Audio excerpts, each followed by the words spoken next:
Yo! What's good? What's good? What's good? What's good? What's good? What's good? What's good? What's good? What's good, everybody? Happy New Year. Everybody, Happy New Year. Happy New Year. Happy New Year to everybody. Yo, peace be to everybody.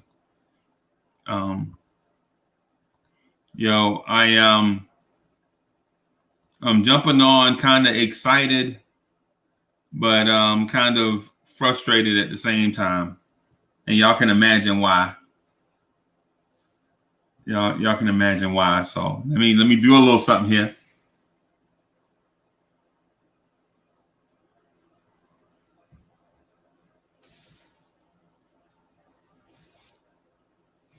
So let me check a couple of places just to make sure we straight. Let me check a couple of places. I checked YouTube already. We jumping. Salute Stephen Fox for doing a great job last night. That was dope. Nah, for real. For real, that was dope. A man came through on a holiday. That was dope. That was dope. Paris Duggar, what's good? Happy New Year. Happy New Year. What's good? Let me see who else is in here. Yeah, Paris Duggar says, great morning, Freezy. Happy New Year. Please tell RJ Barrett and Bullock that MSG has already been renovated. Brick Nation. I'm with you. I'm with you there. T. Williams is in the building. Alan Bradley says RJ and Knox are overrated because they were drafted in the lottery. There are young free agents available like O'Shea Brissett and Dylan Cheatham who are just as good. That's frustrating. Not your comment, Alan Bradley. I'm talking about talent. The New York Knicks says, Happy New Year, my brother. Happy New Year. Blessings to you and the fam. I appreciate that, as well as our Knicks Morning Drive, PC, yup, and the Knicks at Night podcast family. Hey, blessings be to you, bro. Blessings on all of y'all. IQJ is in the building. Stephen Fox is an android. He's up already. Stephen Fox doesn't sleep. Yeah. Hey, Staffa Don, what's good? Happy New Year's. Happy New Year's. Yeah, y'all. So, look, hey, Mav is in the building. Maverick, what's good? Happy New Year to you too. Hey, we're gonna have a great year this year, y'all. This Lawrence Tears family, the Knicks Morning Drive, the Knicks at Night podcast, Knicks versus this year is gonna be great for everybody. This year is gonna be great. Lily Phillips says, Happy New Year's to everybody. IQJ, New Year, new Knicks. What? Yeah. Hey, Paris Duggar says, we got to stop being soft fans. Guys who can't produce or aren't ready with the scoring package got to earn minutes. Bam. RJ Barrett looked terrible. And I believe I'm the biggest RJ Barrett fan in the Knicks universe. I'm the biggest RJ Barrett fan. Right? RJ Barrett looked terrible, man. That shooting that performance he put on last night, man, look. And these shots were not going in and out either. These shots were like scattergun everywhere. You know what I mean? These shots were not like around the rim, like around and pop out. These were bricks. RJ Barrett, you're going to have to tighten up. And when I say tighten up, I mean it. Tighten up. Because some of those shots, a lot of those shots were from poor shot selection, and then some of them were just RJ Barrett has no touch.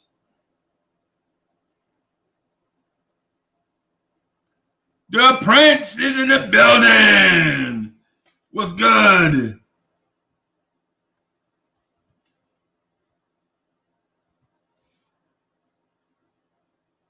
What's good? What's good? Let me get I'm gonna grab my notes here and add some stuff jotted down for us. I don't like doing the joint flying by the seat. So we made out on the limb projections yesterday. I'll get to that later on in the show. We did a Julius Randle comparison, and Julius had a below average scoring game. Andy, what's good? Black Andy is in the building. Andre Bryant is in the building. So let me get to this real quick. So I was told by a member of management here in this facility that that I could only be on for about an hour. So I'm gonna just say I'm on the clock. The Prince is, oh my gosh. Happy New Year's. We made it another one, Uncle Freeze. Happy New Year, boss man. You know it. You run on batteries, dog? Bruh, you know, man, like I was saying, I got too many kids, man. I gotta keep kicking. I gotta keep ticking. I'm up with you, Unc. I'm up. We up this morning. I see you. Our word on the street was you like pull double duty. You was like, you here on Knicks That Night podcast and jump back on the day. You running on them Superman batteries. Well, you know, I knew you was gonna bring it, Uncle Freeze, to start the 2021, so I had to match my unc and come out here and support this morning because I knew it was gonna be some naysayers and some haters jumping on this morning. So I just had to make sure we kept everything copacetic. Well, they better be fast because I'm only gonna stay on for an hour. I ain't mad at you. I ain't mad at you. I am not mad at you. They better get that hater real quick. They better sound like an auctioneer this morning. Yeah, you better get it in. What you say? You better get it in. Get it off your chest. Yeah, man. And so Blarn's Tears, I'm gonna brag a little bit, man. It's funny. But I think we were the last ones on. We ended the year 2020 and the first ones on just you know what I'm saying for 2021. You know what I mean? That's how you set a trend. What'd you say? Hey, yeah, we setting it off. Hey, so Stephen Jones asked, do you bench RJ if he has another bad game? So with that said, allow me to do this. Aha! I didn't change the Twitter slide. Sorry, y'all. But so basically the Twitter question for today is, do you bring RJ Barrett off the bench because of his poor shooting? It's funny because remember we've been killing Josh for this all week. You know what I'm saying? I know Uncle Fulio might wake up out the grave not out the grave, but out his bed prayerfully this morning if he hears us talking about him. But I'm gonna just give credit to Josh because Josh has been talking about this same point for the last couple of days, last couple of shows. Right.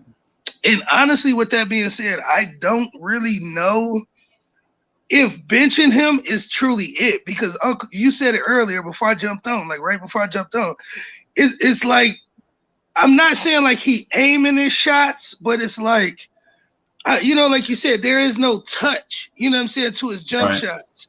Right. And that's why I had said something to Sim about. Well, no, I think might have been on here we was talking, and Josh was like, "Yeah, Princess, it's too late for that." And I was saying like, I know RJ is a natural right-hander, he uses his right hand for everything in life, and then he's a left-handed basketball shooter. So and we know if we watch basketball, left-handed shooters can either be deadly or they could be nasty. You know what I'm saying? Like that's the thing about left hand. So something about a left hand jump shot. It could either be the wettest jump shot you ever seen, or it could be one of the worst jump shots you ever seen. You know, don't get me wrong. Yeah. And I just can't put that all on just left-handed people. But again, I'm just wondering if maybe facts are facts. Right. Maybe if because again, I know the media kind of got on him about that, and everybody still kind of rags on RJ that he doesn't have a right hand. And I'm wondering, does that have something to do with maybe like you said, the trajectory and the way his shot looks and come off, that again, maybe maybe you should go back in the offseason and go shoot the ball with your right hand now and see how the jump shot feels. Because again, like you said, it's like he doesn't have touch. Because again, if you're missing bunnies, either bro, you just got too much testosterone built up, or bro, like I don't know, like you know what I'm saying, like you got too much inside of you. He's feeling like Debo. Yeah, like you too brolic, B. You too brolic out there. You gotta calm down and finesse it a little bit, because, like you said, it's just something ain't right about this. Like you said about his shot, it's just not right. So I'll give you an example, man. Well, no, I won't give you an example on this. So I don't want to go there because it's funny. But basically, what it is me and some dudes playing against some dudes that all they do is bench press. You know what I'm saying? You ever seen like muscle bound dudes shoot a basketball? Yeah. I ain't going. But anyway, and I like the bench press anyway. I like the bench, man. I like the deadlift. I like the squat. You know what I'm saying? But I don't take it to the extreme. Like you know what I'm saying? Like 305. You know what I'm saying? Like 355, 365, something like that. Okay, I'm straight right there. Because that's super strong for a human being. But these dudes benching like 495, you know what I'm saying, 515, they can't do nothing. They can't even tie their shoe. They be ripping their shoelaces out their shoe. You know what I'm saying? Accidental Hulk. They the accidental Hulk, you know what I'm saying? So yeah. And that's what some of RJ Johnson the basket look like. Like the accidental Hulk. So our future game man is in the building.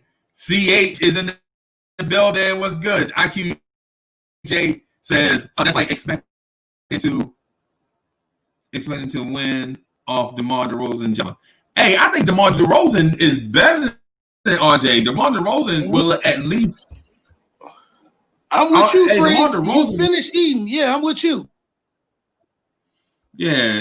I think DeMar DeRozan, he will at least, you know what I'm saying, make those shots that he attempt. But what frustrates DeMar DeRozan is he never wanted to shoot the three. He just didn't like shooting threes. You know what I'm saying? So, hey, Wacko Knicks Fanatic says Jordan shot 12 for 35, but y'all dudes want perfection Knicks. No, that ain't what I'm talking about, Wacko Knicks Fanatic. That's not even what we're talking about. You know what I'm saying? Yeah. Okay, so you just brought up Wacko Knicks Fanatic just brought up the greatest basketball player to ever breathe breath that had one bad game, right? RJ Barrett is consistently shooting this way, and by no means nowhere near the greatest basketball player to ever play basketball. So, you know what I'm saying? Go ahead. Finish, please. I was just gonna say, like you said, bro, and that, going back to the DeMar DeRozan thing is like, even with that, DeMar can shoot. You know what I'm saying? Like that's the point we're trying to make. Like, so you can say what you want about DeMar being the mid-range game king, but the thing about DeMar is he knocks those down. You know what I'm saying? Like, if DeMar took those 16 shots that RJ took, he would knock down 10 of them. You know what I'm saying? Like DeMar got 20 for us. You know what I'm saying? So. Yeah, that's kind of goofy, but yeah, I'll let you eat, Free. Sorry about that. Right. Nah, and so I think what the chat is getting twisted is, I'm not saying cut RJ Barrett. That's not what I'm saying. I'm not saying trade RJ Barrett. Right. I'm not even saying cut RJ Barrett's minutes.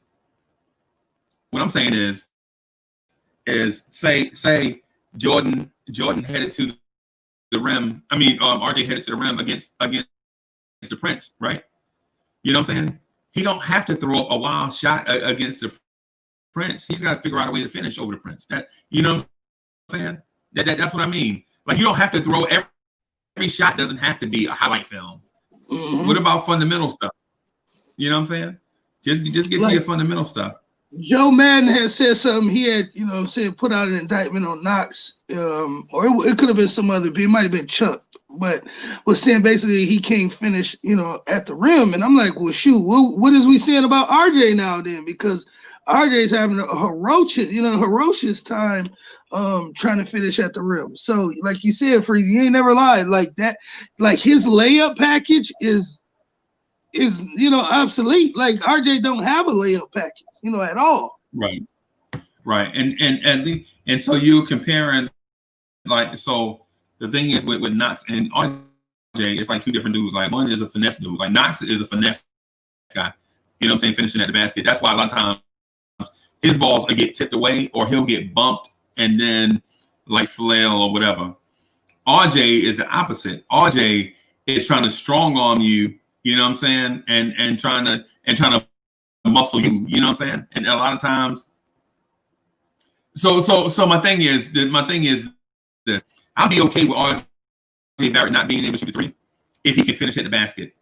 But you can't be a disaster at both. You can't not shoot the three and not finish at the rim. You know what I'm saying? Because basically what that says is, hey, Free Keith in the building, what's good? Happy New Year. Yeah. Free Keith in the building. So yeah, you can't be a disaster at both. And I know RJ's not finished product, but I'm not saying that he is. What I'm saying is, you know, we have to figure out a way for him to get better.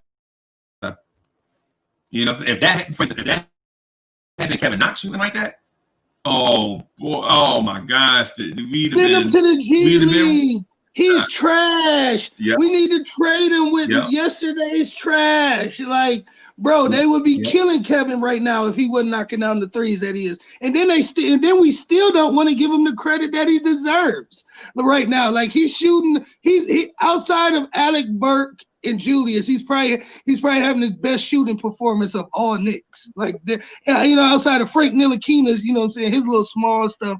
But other than that, Knox has been the one person who's been decently consistent over these past 5 games, scoring the ball and shooting the ball.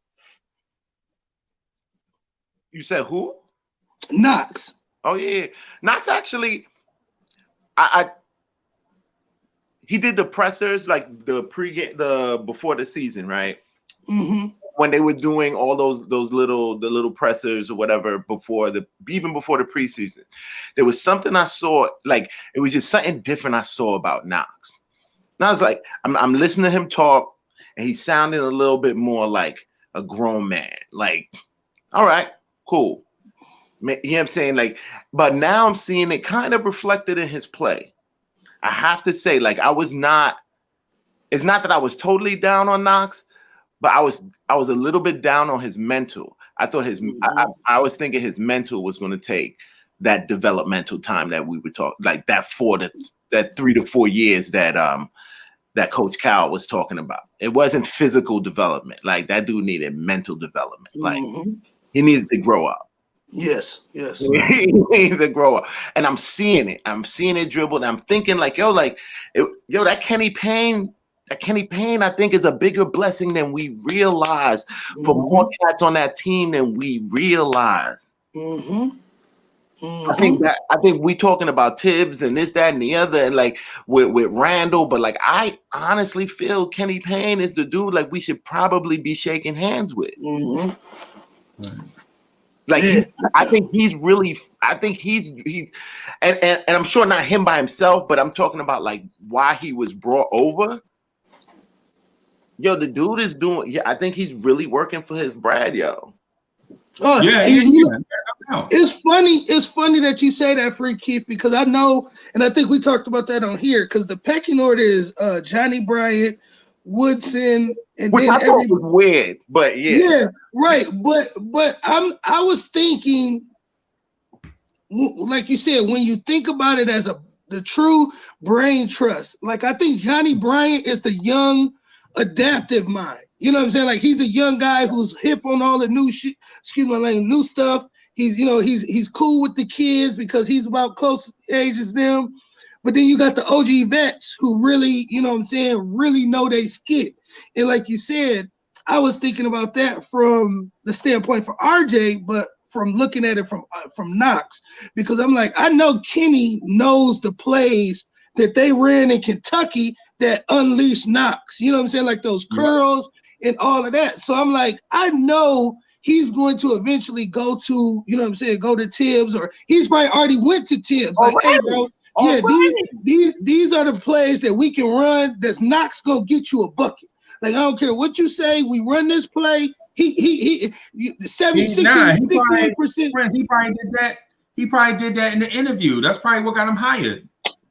Why should we bring you aboard? Okay, this is why you should bring me aboard. This is what I'm gonna do for Knox and Randall. You know what I'm saying? And show it to him, and he's like, okay, you impressed us enough to get this spot. You know what I'm saying? So, but let me ask you. Let me do one thing real quick. So I want to read the results from the 2 Twitter polls. One for today and one for yesterday. Just real quick. It ain't gonna take long at all. So, yesterday's poll was, is Julius Randle our franchise player? The final results are 62% yes, Julius Randle is our franchise player, 38% no. Today's Twitter poll which is still open, should the Knicks bring RJ Barrett off the bench? Is the poll results are 25% yes and 75% no. And then so that's still wide open. But what I wanted to ask Free Keith on national TV and just to get his reaction is this.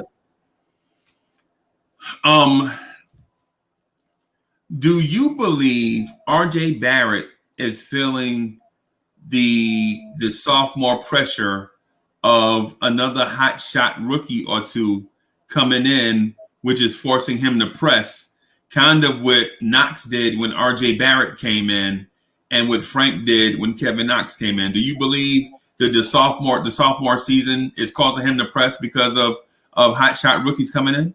This is why I haven't beaten him. This is why I haven't beaten him up too much. I don't think it's so much the hot shot rookie thing or whatever. I think he got beat out for the all rookie team. Like, you know what I'm saying? He feels some type of way about that. He probably has been working his ass off these last 9 months. Like, no lie. Like, I don't think that he hasn't. I think right now he's suffering from performance anxiety. Right. The jumper form looks fine. Ain't no hitches in it. You know what I'm saying? His problem is like depth perception and like too far, too long. You know what I'm saying? Like that's right. I feel like he feels a lot of pressure to perform, and on top of it, like this is his sophomore year. Like this is when that typically happens. I haven't been beating him up about anything more than his shot this year. Like, you know what I'm saying? Like my dude, like rein that in, buckle that in, but like you can't be going 0 for 21. Right. You can't hit 3 in a row. Stop right. Shooting that shot, bro. Like go work it out after the game. Go work it out in practice. You know what I'm saying? Like, I'm surprised Tibbs is encouraging this, but right. Hey, and see, I'm sorry, but I was gonna say the same thing, and I said I brought light to this yesterday. That, like I said, I believe Tibbs, like you said, Tibbs is only gonna let this go on for so long. Like he wants him to work himself out of that. You know what I'm saying? But Tibbs is an old school coach. You know what I'm saying? He not gonna let RJ keep jacking that ball. So he's gonna do something. Games. Yeah, he might not yank his collar like that, because as we've seen Tibbs so far, he is very Dang, what word am I looking for? He's very supportive. He's very supportive of the young guys. Even though everybody like, oh, he don't like playing young guys, whatever. He has been truly supportive of Mitch, Knox, all these young kids, helping them develop. So I don't believe he's going to condemn RJ or come down on him hard like a Fizdale or, you know what I'm saying, something like that. But the thing that I really look at too is just the fact, like I was watching Reggie Bullock. If we watched Reggie Bullock last night, he shot the ball horribly bad. He was shooting just as bad as RJ. He was 0 for 9 before he made 0 for 8, 0 for 7, 0 for 8 before he made his first bucket. His first bucket that he made was like a 6-foot bank shot. Like literally. He made sure, and I was gonna say Freezy. I'm pretty like me and you waking up out the bed, bro. We can aim, not even shoot. I'm gonna say we can aim a ball into the hoop from 3-point land. You know what I'm saying? In 21 shots, bro. That is so again. Yeah, so mentally, it like, bro, I can aim a shot into the rim, like freak shooting it and really get my elbow in, you know, knees bent in a good jump shot. But no, I could just aim the ball into the rim. So I know RJ being a professional, like you saying, Freeze, 21, like, bro, you gotta at least like Elfrid Payton. We seen him where he like, bro, I gotta make this three. I don't want to hear nobody. I gotta make this. I don't want to hear nobody say nothing about Elf shot, yo.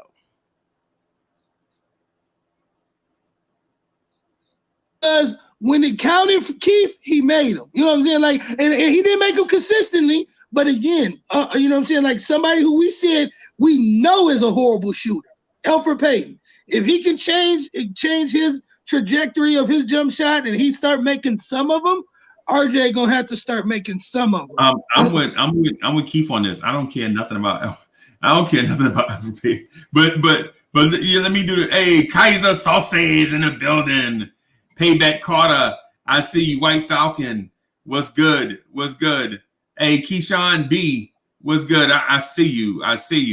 Hey, the thing I want to mention about RJ shot, man, is I think there is a level of, I think his confidence is shaken in that shot, but I think he still wants to take it because all he has to do is see 2 or 3 of them go in, and then he'll be good.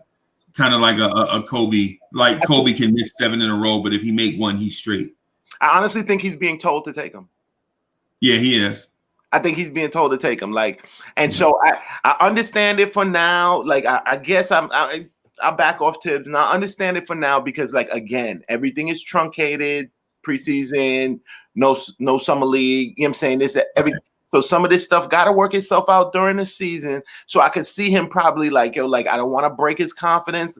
Like, yo, keep shooting that thing. You a shooter, shoot. Right. You know what I'm saying? And I don't see Tibbs letting us lose more games though over it though, because we really like that game, bro. That game was so horrible. Hey, so you just gonna legit dance around my question? What was that? You just gonna dance around my question, man? I'm waiting for my answer. So well, I guess you answered it, but I guess in a way that was I didn't expect. So you don't believe that RJ is feeling the pressure of a hot shot rookie like Obi Toppin and Emmanuel Quickly coming in? Because honestly, when they was all on the court together, they played well. Yeah. They played well. That unit played well, like led by Quickly, and it was like all the young guys. It was RJ, and it was all like they were humming. Right.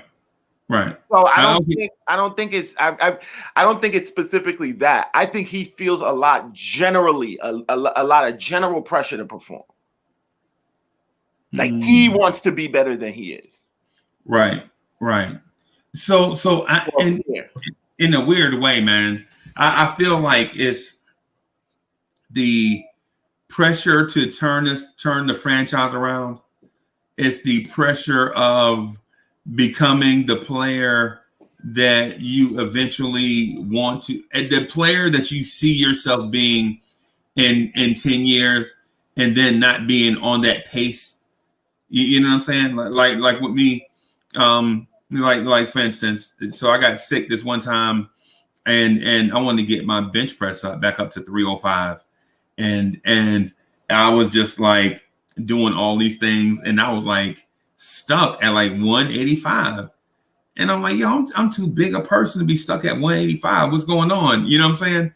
And the pressure to be at one place while you struggle at another place is like one of those deals where you like, man, and then you fall, and then you like, then you start pressing, and all it does is just make stuff worse.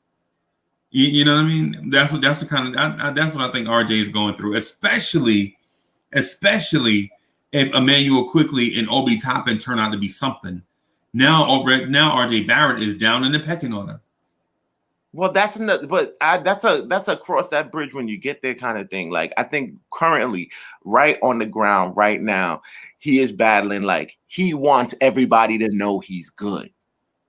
Like, he wants, and I think like he wants to show it so bad that it's messing up his mechanics or something. Like, you know what I'm saying? Like, he's not, it could be causing a little bit of anxiety. Like, he might just have to get like his mind into the game and just to be there. Like, I think he's like, he needs to show everybody that he's good. Like, right.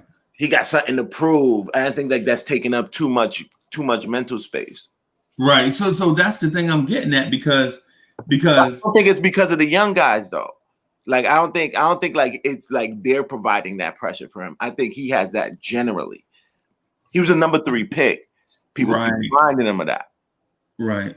When I saw his shots last night, when I watched his 3-pointers last night for Toronto, they don't look fluid. I mean, I'm not saying the mechanics now. The mechanics is not what I'm talking about. But he didn't look. Oh, you know what the word is? Confident. He didn't look confident taking those shots. You know what I'm saying? Because he like, man, I missed the last 20, or I missed the last 10. You know, everybody watching me. You know what I'm saying? They say I can't shoot. You know, all these things, and then my man, you know what I'm saying, just like Elfrid Payton. Elfrid Payton looked like, yo, I don't make these anyway. I'm gonna just throw this shot up, and if it go in, it go in. Y'all remember the air ball? Remember the air ball, the one that sailed over the top of the rim and came and I think they're being told to shoot. Yeah. I think they're being told to shoot because, like, I think Tibbs realized one thing. I think one of the things that he's doing is realizing about today's NBA. Like, cats got to be able to shoot, or they got to think you're going to be able to shoot, or you're not going to be able to draw them to you. Like, you got to, you know what I'm saying? Like, so you got to put them shots up. Right. You got to shoot. No, they're definitely being told to shoot, because if they don't shoot that 3, then we go right back to the offense we had last year. Exactly. And it's, you know what I'm saying? And then you got us getting beat by the zone all damn season again. Right. I mean, and you know, one big thing too that like I feel free Keith because again, and I put this on the Knicks, but also you gotta kind of understand. Well, no, because again, if you don't like going back to Josh's point, if we don't have a clear-cut alpha, stop rolling these boys out there like they are the savior of New York. You know what I'm saying? Because every season we do this to the kids. You know what I'm saying? Marketing. That's to sell jerseys. Right, exactly. And that's marketing. That's a business. I expect that. Like, I look past that. Like, true. But Keith, we gotta hold that with weight too. Because like you said, you gotta understand that, like, we gotta be more rational. True. We gotta know that a product is being sold to us. Like, we gotta realize we are the consumers that they're trying to get. Like, so everybody's gonna be the biggest thing. We got Ron. Oh, it's Knox now. It's Obi. Ron Baker, the defensive specialist. Like, go get his jersey. Go get his merch. Right. No doubt. Facts. No doubt. Facts. I mean, and so gotta be smarter. I get that part, but what I'm saying is, hey, Donald Cannon, what's good? CH, I see you. What's good? What's good? Who was that? Okay, so let me. My thing is, so they jumped a team that was desperate. A team that was desperate for a win came out and jumped out on us early because we were feeling ourselves. Oh, look at Randall's numbers. You know what I'm saying? I don't think so. Feeling like them dudes was like, you saw them dudes' legs, like they looked like they was tired from the beginning of the game. Bro, I told Sim that. I told Sim that we look like tired from the beginning. We look tired, bro. Catch was putting up shots and hitting the front of the rim. Yo, your legs not in it. Yeah. I just think Toronto jumped out on us, and then when we fought back and got close, like when we cut the lead to 4, and all we needed was say a play going to the basket, maybe get to the free throw line or something, we still continue to shoot those threes that led to long rebounds and transition the other way, and man, Van Vliet, man, That's what a vet guard will give you. And remember, I said if we could keep them under 40, we got a chance to win that game. And honestly, the 5 points that we gave up didn't truly make the difference, but letting them do what they wanted to helped the flow of everything else that the team did. You know what I'm saying? It makes a difference. Like, had we made like 3 or 4 more of those like threes in different places, like yo, like that game goes a totally different direction. Right. We blow them out. I mean, that's what my take on it is. They jumped on us early to see what we had. They didn't have offense either. Because remember, it looked, because what we were like, what, 42, what was it, 42 at halftime or something? Or was that the other game? Not, it was tied at halftime. Yeah. Like 46 or 48, something low. They looked like they wanted to fold. They didn't even have their best player. You know what I'm saying? We would have got washed. We would have got washed and folded even more if what you call was there. Like, your best guy ain't even there, and we can't handle business. Like, but them dudes look tired from the beginning. I think it's the flight and probably a rougher practice than necessary. Right. Because where did they come from? Where did we come from? We just played Ohio,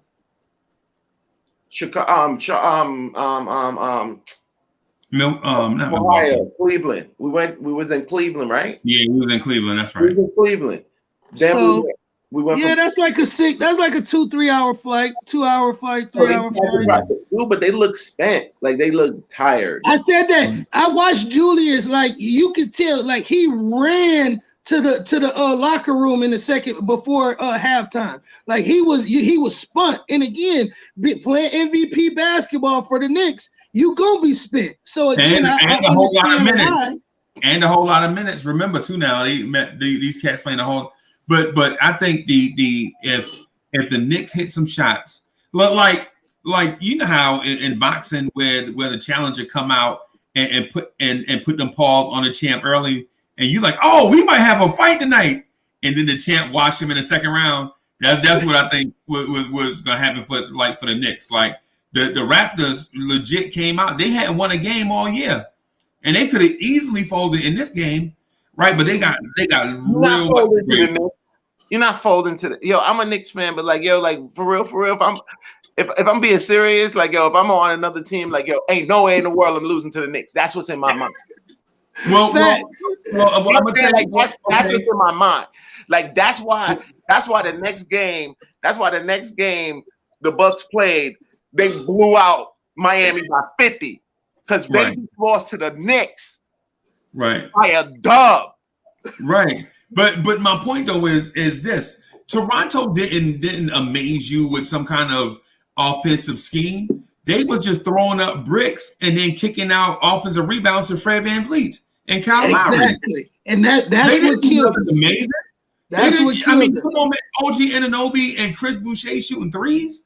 That ain't no miracle offense. You know what I'm saying? They grabbed the offensive rebound and kicked it, and they did it twice to Fred VanVleet in the first half. Fred VanVleet shot 26 footers because he was wide open off an offensive rebound. And the thing with Kyle Lowry too. Kyle Lowry knocked down 2 3-pointers because he was wide open off an offensive rebound. They didn't run no miracle offense against us. We shut them down defensively. You know what I'm saying? And they got lucky breaks where some big beat our big to the rebound and kicked it out to a dude that was headed back in transition, saw that his team got the rebound and ran back to the 3-point line for a wide open 3. That ain't the one more flex offense. You know what I'm saying? That's you know what I'm saying? That's them dudes getting lucky. I mean, and I ain't saying look, they like by a lot, a but 7-foot Curry.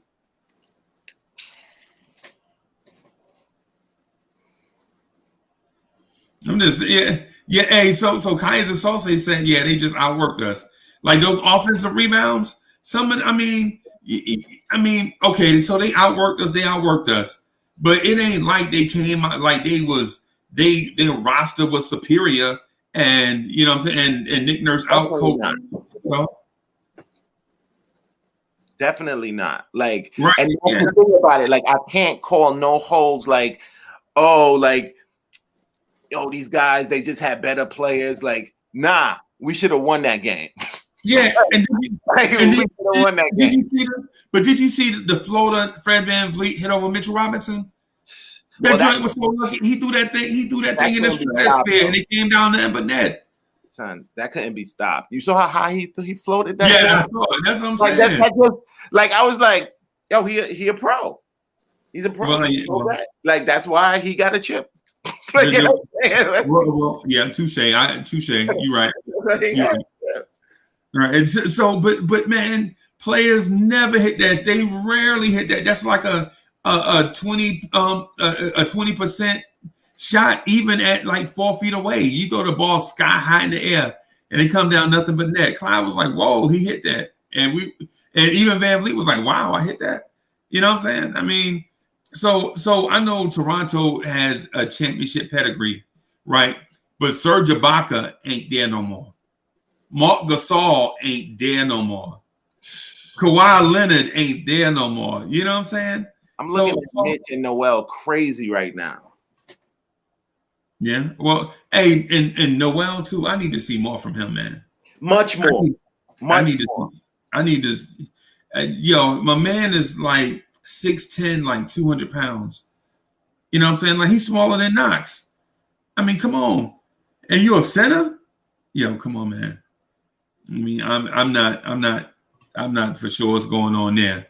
You know what I'm saying? But at the same time, him and Mitch help out rebound the Bucks 55-48 when we played the Bucks. Look, I just chalked that up to a bad game. Like that was just a bad game. I don't want to get too upset about it, but like we could point out a bunch of stuff. But I feel like in general it was just a bad game. And we say we lost by 20. We did lose by 20, but like for real, we was really within 3 points. We were up, this, that, and the other. Like, had we made more of them friggin' threes, man, it's a different ball game. It's a total different ball game.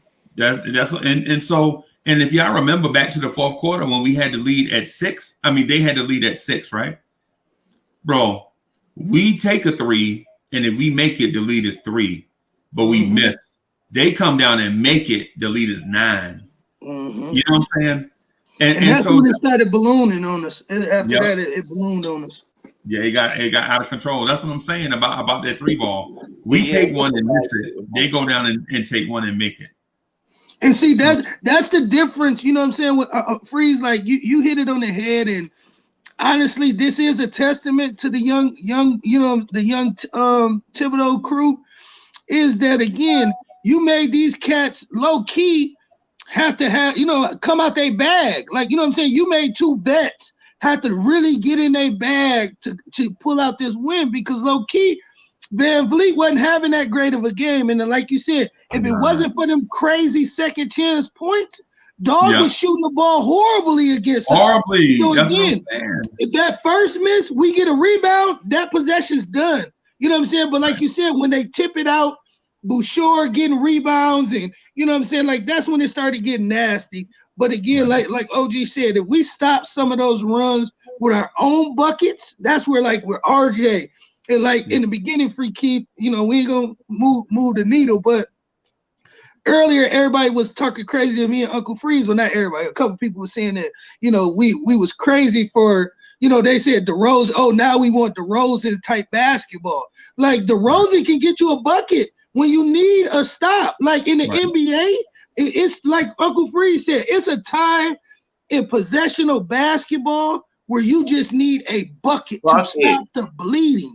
You need somebody who can say, "No, dog, give me the ball right here. I'm gonna make 1, 2, 3 dribbles, and boom, I got a bucket for us. We're gonna get a bucket."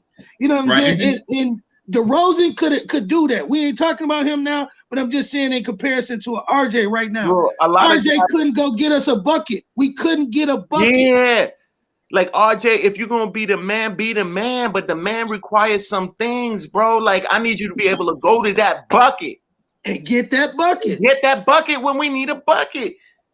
That's what I'm saying. And then shot ain't dropping. Get to the route.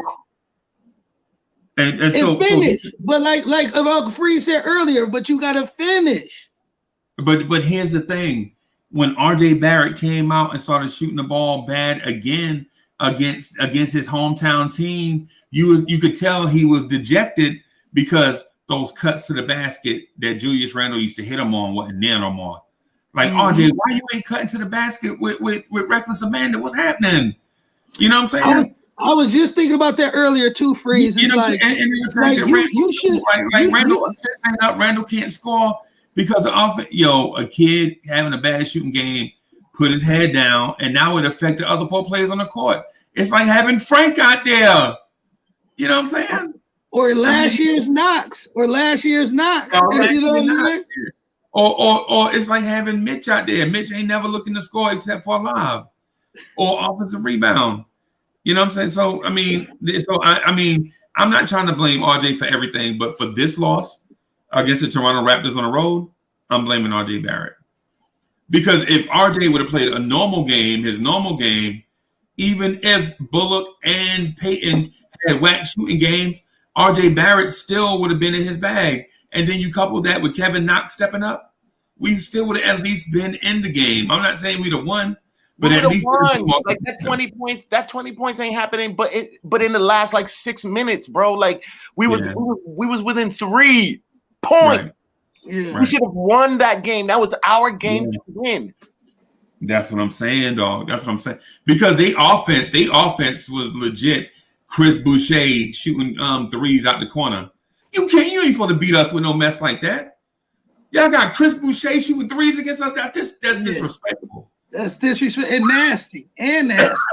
Yeah, you got Chris open, wide open Alex Len, nobody covering him like this man just raining threes like out the blue. Like Keith said, it did seem like the only player who really truly came to play was Randle and Knox. Like everybody else was like, bro, I want to be in Times Square. I wish I was at Times Square right now. Like it was like I gotta add Elf to that. I can't even be mad at Elf either. No, you're right. Elf did play good. It's just Tibbs pulled him for Rivers. You're right. All the guys that people was kicking their backs in before, like they the only ones consistently performing. What's up? Yeah, what's up with y'all mans? Right. Talk that talk, Keith. Talk that talk, Keith. And the thing with Austin Rivers, I was like, he is looking mighty Elf Payton like out here. Like he played 10 minutes and had 4 assists, right? And you like, what impact did he have on the game, though? Nah. For his first game and not having practice with them 5-on-5, like to me, yeah, you're right. He was kind of making some pretty adept passes. I didn't expect to see him for so much time. To tell you, right. I thought Tibbs was just gonna let him get his feet wet, like in some 5 minutes, because he ain't get to practice with them at all. No 5-on-5. Right. And that let us know, bigger than anything going forward, your dog Austin Rivers will be playing basketball. A lot of ball. He will be playing ball. Trust and believe that. Everybody who talking about we don't know, now we know. Austin Rivers is getting 20-some minutes a game, B. He will be playing 20-some minutes a game. And we want him to. We want him to. Trust. Hey, what's up, Joe? What's happening, Frazy? What's happening, guys? How we doing? Happy New Year. Happy New Year, guys. How we doing? All good? No, I'm mad as hell. We lost to the Raptors last night. I hate losing. I'm telling you, that looked yesterday's second half looked like a team that was trying to lose that game. The Raptors are not that. The Raptors are not that good, and it's not the team that some of these teams are playing not that good. We're being competitive, and then did everyone become chuckers last night in the second half? They were just throwing up threes for the sake of throwing up threes. They weren't. There was no Randall's game dipped, and I'm not just blaming it all on Randall, but you could see guys are starting to triple team him and get into the passing lanes. There's no ball move. The ball movement's not quick enough.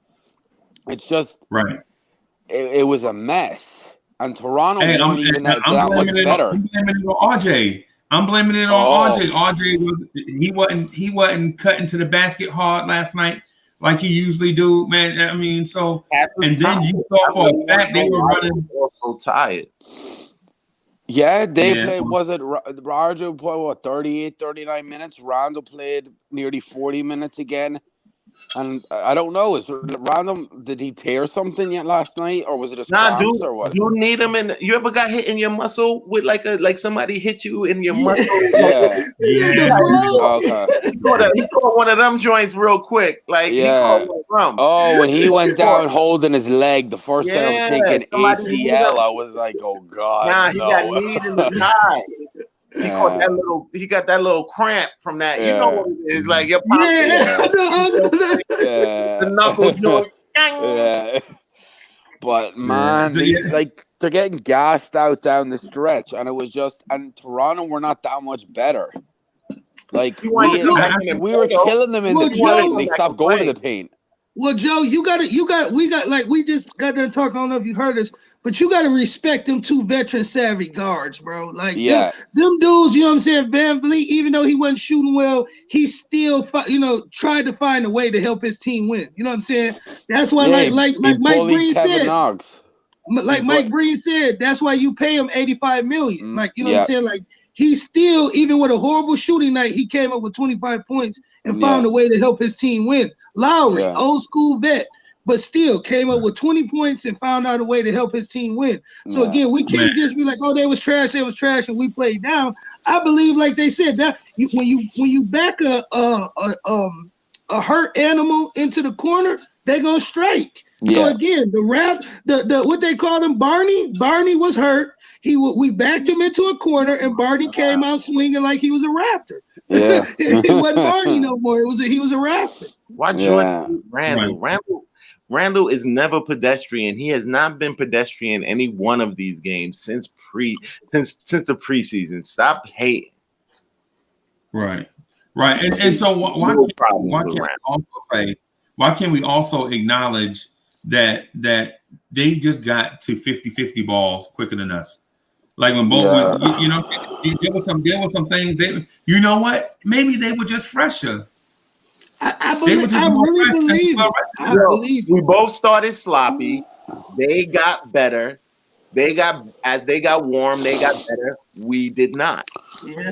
Really, it's the tail of the shooting. Yeah. It's like we had a historically bad 3-point shooting night. Like historically bad. Yeah. So okay, you could just chalk that up to we had a historically great 3-point shooting night the other night. So the scale got a balance. Yeah. All right. Because the defense came along like these cats is really keeping these high scoring teams under certain limits, bro. Like we're a problem a little bit on defense. Yeah. Right. Like last night we contested a lot of shots, man. It's just closing the possession, and I know that's what Thibodeau was telling the team today. Like we could have beat this team by 10, maybe if we close possessions. Like when you play defense for 124-second shot clock, they take a shot and miss, and tap the rebound to a wide open Fred VanVleet. It's demoralizing. It's demoralizing to you. You know what I'm saying? It sapped the energy out of you because you like, damn. I mean, excuse my language. I worked my butt off this possession, rotating, moving, talking, and now they get another 14 seconds. Right, and I dive for a loose ball, but my man beat me to it and tap it straight to the best 3-point shooter. You know what I'm saying? So it's like all that, but I mean, it's the breaks, man. I mean, I'm not getting ready to give Toronto nothing. No, we were the New York Bricks last night. The New York. We could have built not a house. The project building. A project building last night. Yeah, like I was gonna say we could have built another Gracie mansion. And that's the funny thing is we only played one good quarter of basketball and we're still in it with 8 minutes to go. And that's the defense. Like that's what I'm saying. Like it was like actually we were playing solid defense. Like so I guess it was just the breaks. I don't expect to see that kind of shooting. You know what I'm saying? Like I don't expect to see that. Yeah, I'm not expecting the 50%, but I'm not expecting 8%. We're somewhere we're meant to be somewhere in the middle. Yeah, we better be. Yeah. Hey, Joe, when you think about it, did you see when you watched the game? Did you see Kyle Lowry or Fred VanVleet work a miracle offense last night in the first half? No, what I'm disappointed is RJ got killed by 2 6-foot guards. RJ 6'7". Yeah. He should have been cooking on them going to the cup. Rondo was cooking, but they stopped doing it. The problem is this doing like you just missed the last six threes you took. Man, take it to the rack, bro. Like stop taking threes. I don't know to me, everyone was taking threes last night. Knox was having a good 3 game, and then it started rubbing off on him. Everyone was missing. My God, soon as it was to me, the second half looked like around up in Westchester having a shoot around. That's what it looked like. Just throwing the ball up for the sake of and none of them were good. Like some of them were open threes, but the Raptors didn't respect our 3-point shooting. It got to the point where they just sit in the paint and make the Knicks shoot. And the Knicks got frustrated. Right. And the whole demeanor of the team, you could see it. Randall, Knox, RJ, everyone's demeanor kind of dropped, saying, I don't know, was it just tiredness because they've been playing so much minutes? Or it was, look, our confidence is at a low because we couldn't buy a bucket. They couldn't buy a bucket. RJ was missing layups. I think RJ missed a dunk. It wasn't their game. Right. Like, it's not my game. By that point, like, this is not my. So in the overpassing, like it was a bunch of times cats is open, like take the shot. Nah. All right, passing the ball. And that's what I'm worried about. That's what I'm worried about because teams are going to start paying triple teaming Randall and playing the passing lanes and leaving guys wide open because they don't respect the shot. That's why I think Randall's numbers might come down a little bit because the teams are going to game plan for Randall. The way to beat the Knicks is keep Julius Randle quiet, then the Knicks to be quiet. Right. Well, Julius Randle and Fred VanVleet in the post 2 times, right? So one time they called Julius Randle for an offensive foul, and the other time there was a turnover on the other side of the floor. To what Joe was saying, why not cook against the Raptors small guards? And so Tibbs run a play where Randall winds up being defended by VanVleet. And so I'm like, yeah, man, take advantage of that. And then I don't know if it was a turnover. I know it was a turnover. I don't know if it was a travel or I don't know what happened on the other side. But Thibodeau actually saw that, and then they tried to go to it and then didn't go back to it. They went ISO. They should have kept going to the cup because they had the upper hand on side. Like RJ had an all right game going to the cup in the first half. Randall started cooking in the second quarter in the paint because they don't have a big man. Their best big man was Aaron Baines, and we got him in foul trouble. So you had Chris Boucher, who is a decent offensive player, but he looks like a toothpick. He's like a skinnier version, a smaller, skinnier version of Noel. Randall was eating them up, and then they stopped going to it.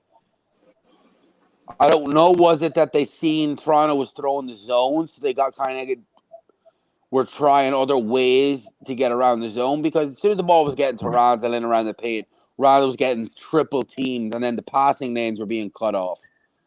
Hey, did you see when Toronto Randall did get shots, they were missing? Huh? Did you see Toronto do that slow drag triple team where they double Randall initially, and then one guy just kind of like shadow ghosted Randall, like he was like trying to face guard him to make him throw the ball somewhere else? So I'm like, yo, what kind of world do we live in when Julius Randle is getting triple teamed? Well, that's the thing is we don't have the shooters. That's what they was doing last season. Teams are going to start doing that this year. The way to beat the Knicks is shut Julius down, Randle down, and make the Knicks shoot.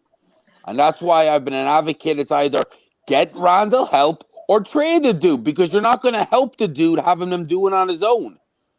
Wait till the team is at full strength. See what we like. You know what I'm saying? And then get the guys in. But I just don't see. We need this. We're one guy away. If we can get one guy that can just 20-point score, that can help Randle, that can facilitate and score, man, Bullock. Then we can be a playoff team. Bullock is supposed to be that person. My God, Bullock. Not that person that scores All 20, but that person when they double. He paid $4 million for a reason. He's a microwave scorer. Bullock is supposed to be that. Well, Bullock is supposed to be that guy to make teams pay with the 3-ball if you double team somebody. Yeah. He's supposed to be our Danny Green. You know what I'm saying? Our Danny Green. Yeah, exactly. He's being Danny Green, and he's playing. Yeah, he's playing like Danny Green. Yes. Yeah, but Bullock can go. He can put Alfred Payton in his book bag and go. Yo, I don't want to. Yo, y'all leave Elf alone, yo. He all right, man. Relax. Hey, but if Rivers come in playing like he playing, Elf might go back to the shelf, because again, I think Rivers brings a tenacity, you know what I'm saying, that we don't really have, and an IQ point that we don't have, you know what I'm saying, from the point guard position. I know a lot of people, Rivers ain't a point guard though. Well, yeah, see, and that's what everybody's saying. But again, as you see, he played point guard last night. Yeah, he's a better point guard than Peyton. You're only saying that because he shoot better than Payton. He's not a better point guard than Payton. And I think that makes more sense when you really look at it, because and I would rather him there than Payton. I'd rather him there than Payton because he's a better shooter. Because what Randle is, he's the point guard. Yeah. So it doesn't matter. Like the point guard, we need a scoring point guard. That's a problem if you're a team that has Julius Randle as your main facilitator, like the Duke and pass. No, we're a team that has a point forward as our main facilitator. Yeah. So it's not about Julius Randle. He does his job well. Yeah, it's the system. He does it. It's the system. Yeah, I don't like that though. You need to get a facilitator, because that's what's going to kill Randle. Because he's going to do a couple of triple doubles, and then when his numbers start to dip, Knicks fans are going to kill him and want him out of here again. Well, you need a helper. The dude needs help. Let the season play on. I feel like a sleeper combo that we might see is really, really good is Quickly and Randle, bro. Quickly's nice. I like Quickly. Like Quickly is the shooter that Randle needs to be able to chuck to, and Quickly also is his own playmaker.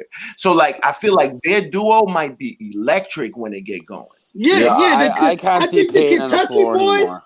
The Kentucky boys line up, like, you know what I'm saying? When they put that Kentucky boy lineup out there, we're about to see an all Kentucky lineup. Yeah. Like, you know what I'm saying? You see a different basketball, B. Like, you know what I'm saying? And then especially if you plug in and playing at the 2, Burks or Austin, you know, any of those guys, I'll even say Frank, the way Frank shoot the ball, you know what I'm saying? Like you said, Quickly, whoever's at 2, RJ at the 3 or Knox at the 3, you know what I'm saying, preferably Knox. Then you got Julius at the 4, and then you got Mitch or you say Norella, you know what I'm saying, at the 5. Bro, we needed Burks last night. That's the 20 points you talking about, Joe. That's the 20 points you talking about. Yeah, he got right that 20, Joe. We win that game. See, we still saying that 20, but like a lot of that 20 is filler points in the last minutes. Like we was really down by 3. Like we were down by 3 until it didn't matter no more. Like we definitely could have won that. That was our game. We should have won that game. I said that going in before the game even started when they decided to stop Siakam. I was like, we should win this game, and it should be a dominant game in the paint. And they didn't do it from the start. The second quarter, they dominated in the paint. And then the third quarter, they come out flat and they didn't go back to the paint. They just started chucking. Once that third quarter and they started chucking up shots, I was like, yeah, this game is done.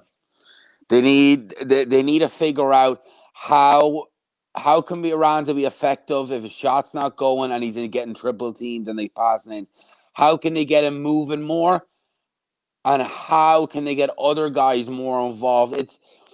Does it just look? It's the beginning of a new regime, but there's still a lot of stuff to figure out. And they need to, if it's either put pieces with Randall or move him because the dude needs help. He's going to need help, and then you got to look at RJ. RJ needs to step up. Well, again, RJ is dipping too, and it's like but there's a few things at play right now, though. Like, and then we with all of our criticisms, we have to keep certain things in mind. All right, no summer league. Yeah, truncated camp, truncated preseason. Mm-hmm. Like, some of this stuff is going to have to work itself out during the season. During this beginning of the season. So, like, we got to leave a little bit of room for that mentally. Like, I am certain that RJ is being told to keep shooting. Like, I'm certain of that. Yeah, as Tim said it in the presser. As much as I want to break his arm so that he sits on the damn bench, I know he's being told to shoot. Yeah, Tim said it in the pressure. He said he told. I think they got some theory where they like, as long as the defender is, you know what I'm saying, no longer or some within 5 feet of you, shoot the ball. Whoever you are. And seeing that, so again, they have a philosophy. So it's not just like, like how we see it. RJ just jacking up shots. Like, no, bro. Coach told me if my defender don't have time to help to close out, shoot the ball. And that's anybody, because again, you have to make yourself somewhat of a, not even a threat, just something that the defense can have to worry about. And if you're not shooting the ball like Elford the first couple games, and then when you do shoot the ball, you shoot horrible. Now you take yourself out as you know what I'm saying, as a not asset. Now you're a liability. Now you're a liability. The thing with me with RJ is the last 2 games he goes straight to the 3 ball. You're one of them guys who needs to get touches and get warmed up first. Get your feet wet. Go in, make a layup. Then start going, make a layup or 2, get in a rhythm, then drop to the mid-range, then come back to the 3. Work your way out. Not work your way from the 3 in, because soon as I seen that first 3 he missed, I think it was like a minute, less than a minute into the game, I was like, all right, this is going to be a long night, because we've seen this pattern. As soon as RJ takes his first shot as a 3 and he misses that, then it's, and he needs to figure out, like, and I'm not blaming Tibbs. I love Tibbs' coaching. He's them playing hard. But sometimes some of these guys don't work in a system, because you could see it that RJ and Knox and some of these guys need to run and they need to play the fast pace, but Tibbs likes to play slow. Well, I hear what you're saying, Joe, but I don't think it's not necessarily playing in the system where you can still play in a transitional system, because people have, you know what I'm saying, like the philosophy of transition is everybody is to flow and get into your spot as you transition down the court. So it's not like we just running down there willy-nilly. So again, like you're saying, I believe it's a bigger testament to like OG Keith said. Once we start, Thibodeau isn't even really calling people's numbers. I still don't think he's calling plays for players. So again, like we said, we haven't seen the Knox package. We haven't seen the RJ package. We ain't seen the Frank package. Where a guy like Thibodeau, I'm pretty sure he has packages set up for all of these guys to be successful. The only package we're really seeing is the Julius, because they know he's our main playmaker. So again, we have to teach him how to make plays, and we're going to showcase Julius because he's the most proficient, player we have. So why wouldn't you use his package before you implement any other package? That makes a lot of sense, because they were trying to. The thing is too, and I Keith's going to hate this, but it's like they were trying to move him in the off season. If we are, hold on before you jump to the conclusion. If we are losing, I'm not saying now, no, because this is the beginning of the league. If we're still competitive, you keep them. But if we're losing, then they can. They're moving them, and they could get more than they expected. But all you're that's doing why is that's why they're open. Yeah, but you need to get all everybody you're else doing going is replacing, too. You're going to be replacing Randall with Obi.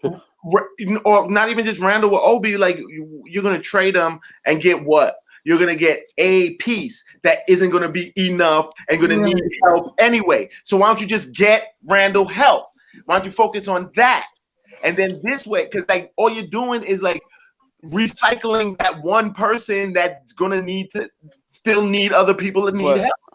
But when you're looking right, they talk about the reason why they talk about moving him is because we were talking about this, Prince, before, right? About how next year's draft, they said, is probably the next, if not the best generational draft above Wade, LeBron, that type of level.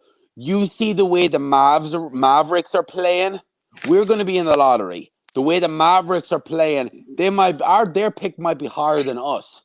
Mm-hmm. You get a pick for Randall, say in the teens, you can make a trade and realistically end up with 2 of the top 5 picks if you start making trades. That's why it's about collecting assets. I'm not in that mindset yet, but that's you got to see what the Knicks. Winning. Yeah, but that's for the long term. But that's what I mean is Knicks fans have become so. No, I'm not saying that. I'm thinking about the organization's standpoint. But the thing is, we've never done well through the draft, and we try to do the quick fix. And now that the organization's being patient and building to the draft, Knicks fans are saying, "Oh, we're only doing it through the draft." When have we last built through the draft? We haven't. We just started, Joe. But real quick, just started, what I was gonna say, like you said, thinking from the organizational standpoint, long term, not now, long term. True.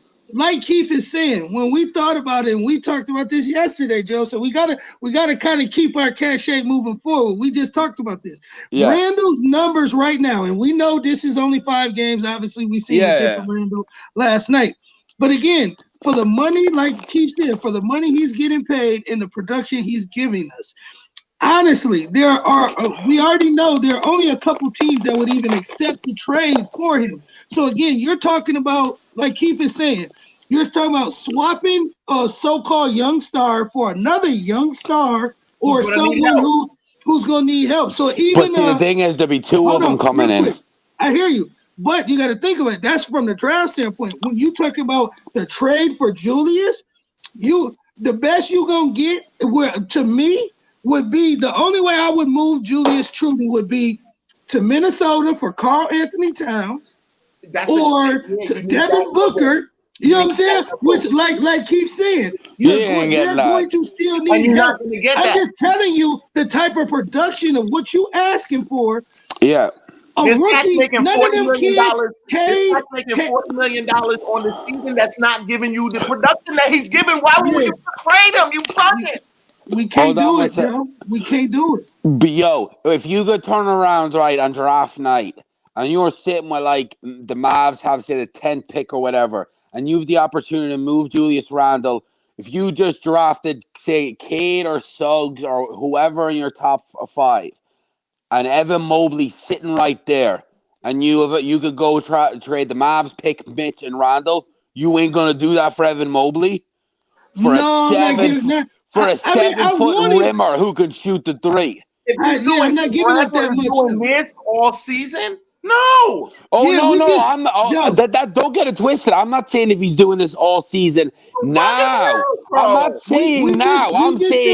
I'm saying when we lose, if we lose and at the deadline, then you got to think about it. I'm not saying now. The numbers that Julius was putting up, like we said earlier, the least what we gonna get for Julius is 2 firsts and a player. That's the least we would get for Julius. That would be this next year's first and a future first, and then like you said, a player or 2. A young guy, yeah. Right. So again, with that being said, like Free Keith is saying, that still kind of set us back because, like we said yesterday and going weeks ago, Obi is still leaps and bounds behind Julius, as we can see truly. We've seen glimpses of what Obi could be, but as we see, we lose Julius. Now we need a power forward, guys. We have to No, get I would. Well, I don't know. That's the thing. We haven't seen enough of Obi. Obi's played a couple of preseason games. He played one regular season game, and he's been hurt. So I think it's unfair. Guys are already judging Obi because because the guys need to take time. What did RJ do in his first couple of games? He was quiet, but guys want to give him time. You got to relax on Obi, and you have to relax on these young guys and give them time.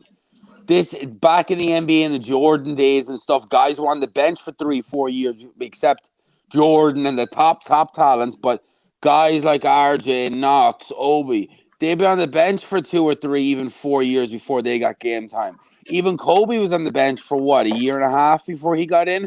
So you got to be just patient. I understand being patient, but like you said, Joe, what we saying is, like Free Keep is saying is, bro, his production will be missed. So again, if we lose Julius, now we gotta pray that Obi is giving us 20, 10, and 6.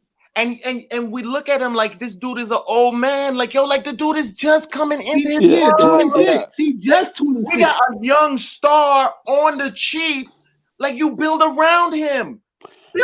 Here, if you're building around Julius Randle, then the Knicks have a crazy problem. Or you got to look at him. But Joe, if you're going to use him as a piece, yes, but you don't build around him. Well, Joe, that's the honest to God truth. He's performing better than LeBron right now. Better than AD. That's the issue. They shouldn't be. Julius Randle. Around them. You wouldn't build around LeBron. You wouldn't build around It's 4 games, bro. It's 4 goddamn games. You have to give me 20 games. The assumption that it keeps on. This is what I'm saying. If his production like this keeps up, he is better. He's playing better than these guys. Yeah. You would build around those guys. Why wouldn't you build around a 26-year-old LeBron? He was about to call him a 26-year-old LeBron. I was that to me is hilarious. I was gonna say that. That's why I had to catch LeBron Randall. But LeBron Randall. I think that there's a bias that exists. Yeah, even in the people that like want to begrudgingly give him any props, it's still like a bias. Like we don't got something great in our hands. No, but he played 4 games and he come back down to earth yesterday. Come back down. I would really say he came to reality yesterday. He struggled with the triple team. Joe, he had 16. He still had 16 and what? 7, 16 and 8.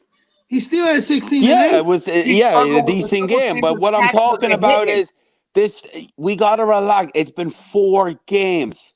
Well, Joe, he hasn't played 2 weeks yet. Relax. I know, right? He stuck it up for a year. He stuck it up for a year and he plays for good for 2 weeks. No, he didn't. No, okay, Joe. See, that's where I was about to stop you at, Joe, because that is not true. And see, you got Uncle Freezy now. He done took his shirt off. Now he mad because Uncle Freezy told us about this. My guy legit put up 20 and 10 last season. That's not like. And how many wins did we have? No, Joe. Now you pulling the chuck. Now you pulling the chuck on us, bro. Julian put up 20 and 10. He still put up 20 and 10. We're talking about an individual player. We're not talking about the team. This isn't an individual sport. This isn't boxing. This is basketball. Look at Zach LaVine. Zach LaVine put up 25 and 7 last year. Where did the Bulls go? Nowhere. And I'll take Zach LaVine right now. And I'll take Zach LaVine right now. I will put to take him to put a win round right now. Hey, I mean, I don't get where y'all going with it. Zach LaVine for who? I'm not saying that. No, not Trey. Zach LaVine is part of the conversation. They were talking about Julius Randle's numbers. For RJ. Right. That's what I was saying. I'm saying I would just take Zach LaVine. He brought up Zach LaVine like he being an individual player. His stats don't equate to wins. A la Westbrook and all of that. Yeah. No, don't do that. Westbrook brought an absolute garbage OKC team to the playoffs.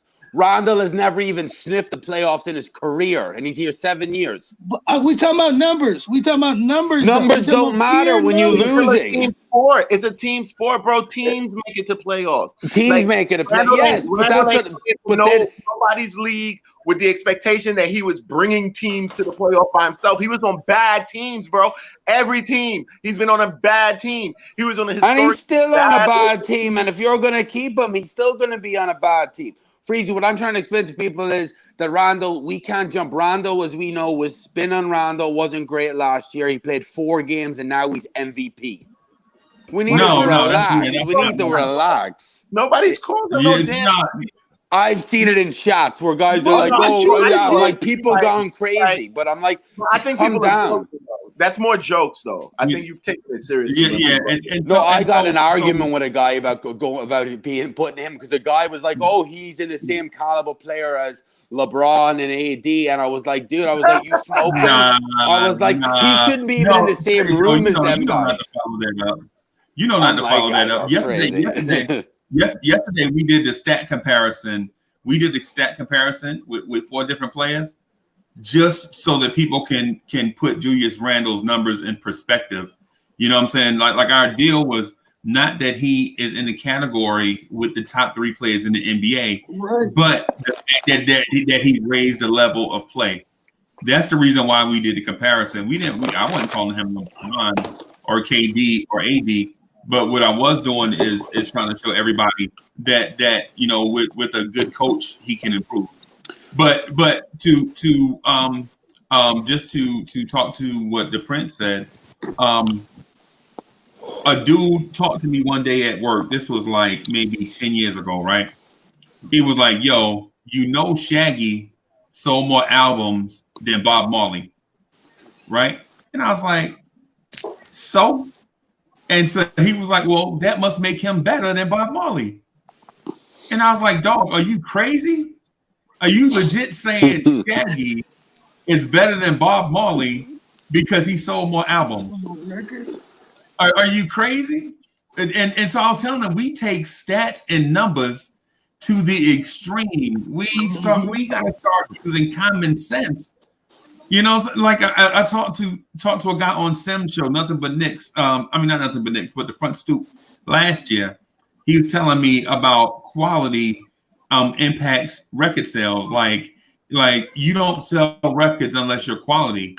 And I'm like, no, bro, that's not. That ain't always true. Not in today's world. Because Flow Rider consistently outsells Jay-Z. Consistently.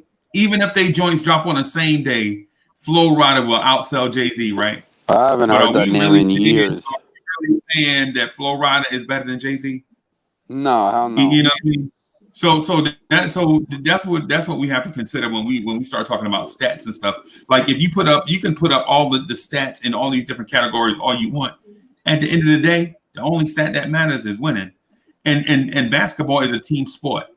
So unless Julius Randle is doing something to lift the play of the other players on his team, then what he's doing he's really not doing anything. But this season, I believe Julius Randle is doing things to make others on the team better. So last year's 20 and 10 compared to this year's whatever, I take this year's numbers and stats because it appears that Julius Randle is making others around him better. Mm-hmm. I can respect it. That I do agree with. That I do agree with. Okay. That I do agree with. And that's all me and Free Keith was really trying to say. Like I wasn't trying to say like, you know what I'm saying, like, oh, let's make a statue of the dude. But again, to respect the numbers that he's putting up. Dude, and the money that we're getting it for, like it's like you and it's not even today money. Like we getting that for the next 2 years if we want. Yeah. We can steal that production from that dude. So it's like you can't, like you said, it's like we not mad at it, but we just saying, you know, truly for what it is, we gotta respect it. If a deal comes that's too good to be true, we'll take it.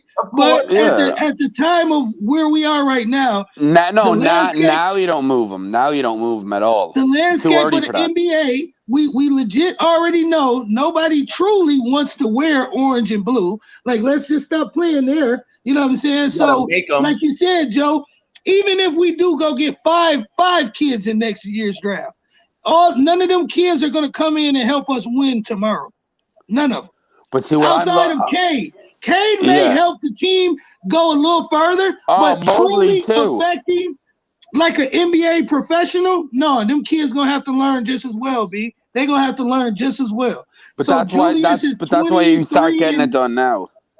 Like what the thing was that when you come out of this draft, if you come out with 2 top players out of this draft was Freezy, because we've talked about this before about coming out with either Cade. Would you trade Randall if that means you were coming out with either Suggs or Cade and Evan Mobley or Josh or Jonathan Kuminga? Would you do it? There you go. Gone. Because that Mavs pick is looking nice right now. And if you could get another pick for Julius to go with it, I like Julius. I like Julius Randle. So good. So, but I'm saying I like Julius Randle, and so me and this dude named God of Julius and Elijah, you know what I'm saying, has been defending Julius Randle all summer, and like where he was taking stuff to an extreme and wound up being right.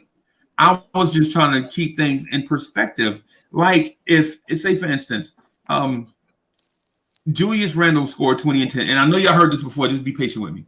So if a cat in Charlotte, North Carolina, averaged 20 and 10, he would be looking at trying to get a max deal. Like say Miles Bridges was 20 and 10, right? 20 and 10. We'd be like, oh, we should have drafted him over Knox. Mm-hmm. You know what I'm saying? I mean, so it's like the numbers. We have to keep all these things in a certain perspective. Like it's hard for a power forward to score 20 points and average 10 rebounds in the NBA nowadays because their position is so splintered. Either you're a back to the basket, you're a point forward, or you're a 3-and-D guy. Or a shooter. A stretch. Yeah. So for Julius Randle to be able to take a bit from all of that and do 20 and 10 to me is impressive. And I'm not saying it's the most impressive thing. Like, I'm not getting ready to call Julius Randle butter pecan ice cream now. I ain't going that far. You know what I'm saying? But I could call him vanilla. You know what? He's still ice cream. You know what I'm saying? I mean, I ain't ready to call him Rocky Road or nothing. But you know what I'm saying? But he's in that class. You know what I mean? And so God of Julius and Peyton said if Julius Randle gets his assist numbers up, the Knicks can contend for the playoffs. And guess what? Guess what happened? My man came out averaging 7.5 assists, and the Knicks, as of last night, were 2-2. Now they're 2-3. You know what I'm saying? So everybody has an argument about Julius, but so the free Keith argument, and I know where he's going because I heard him say it before. Man, you got a all-star caliber power forward on a contract at $18 million.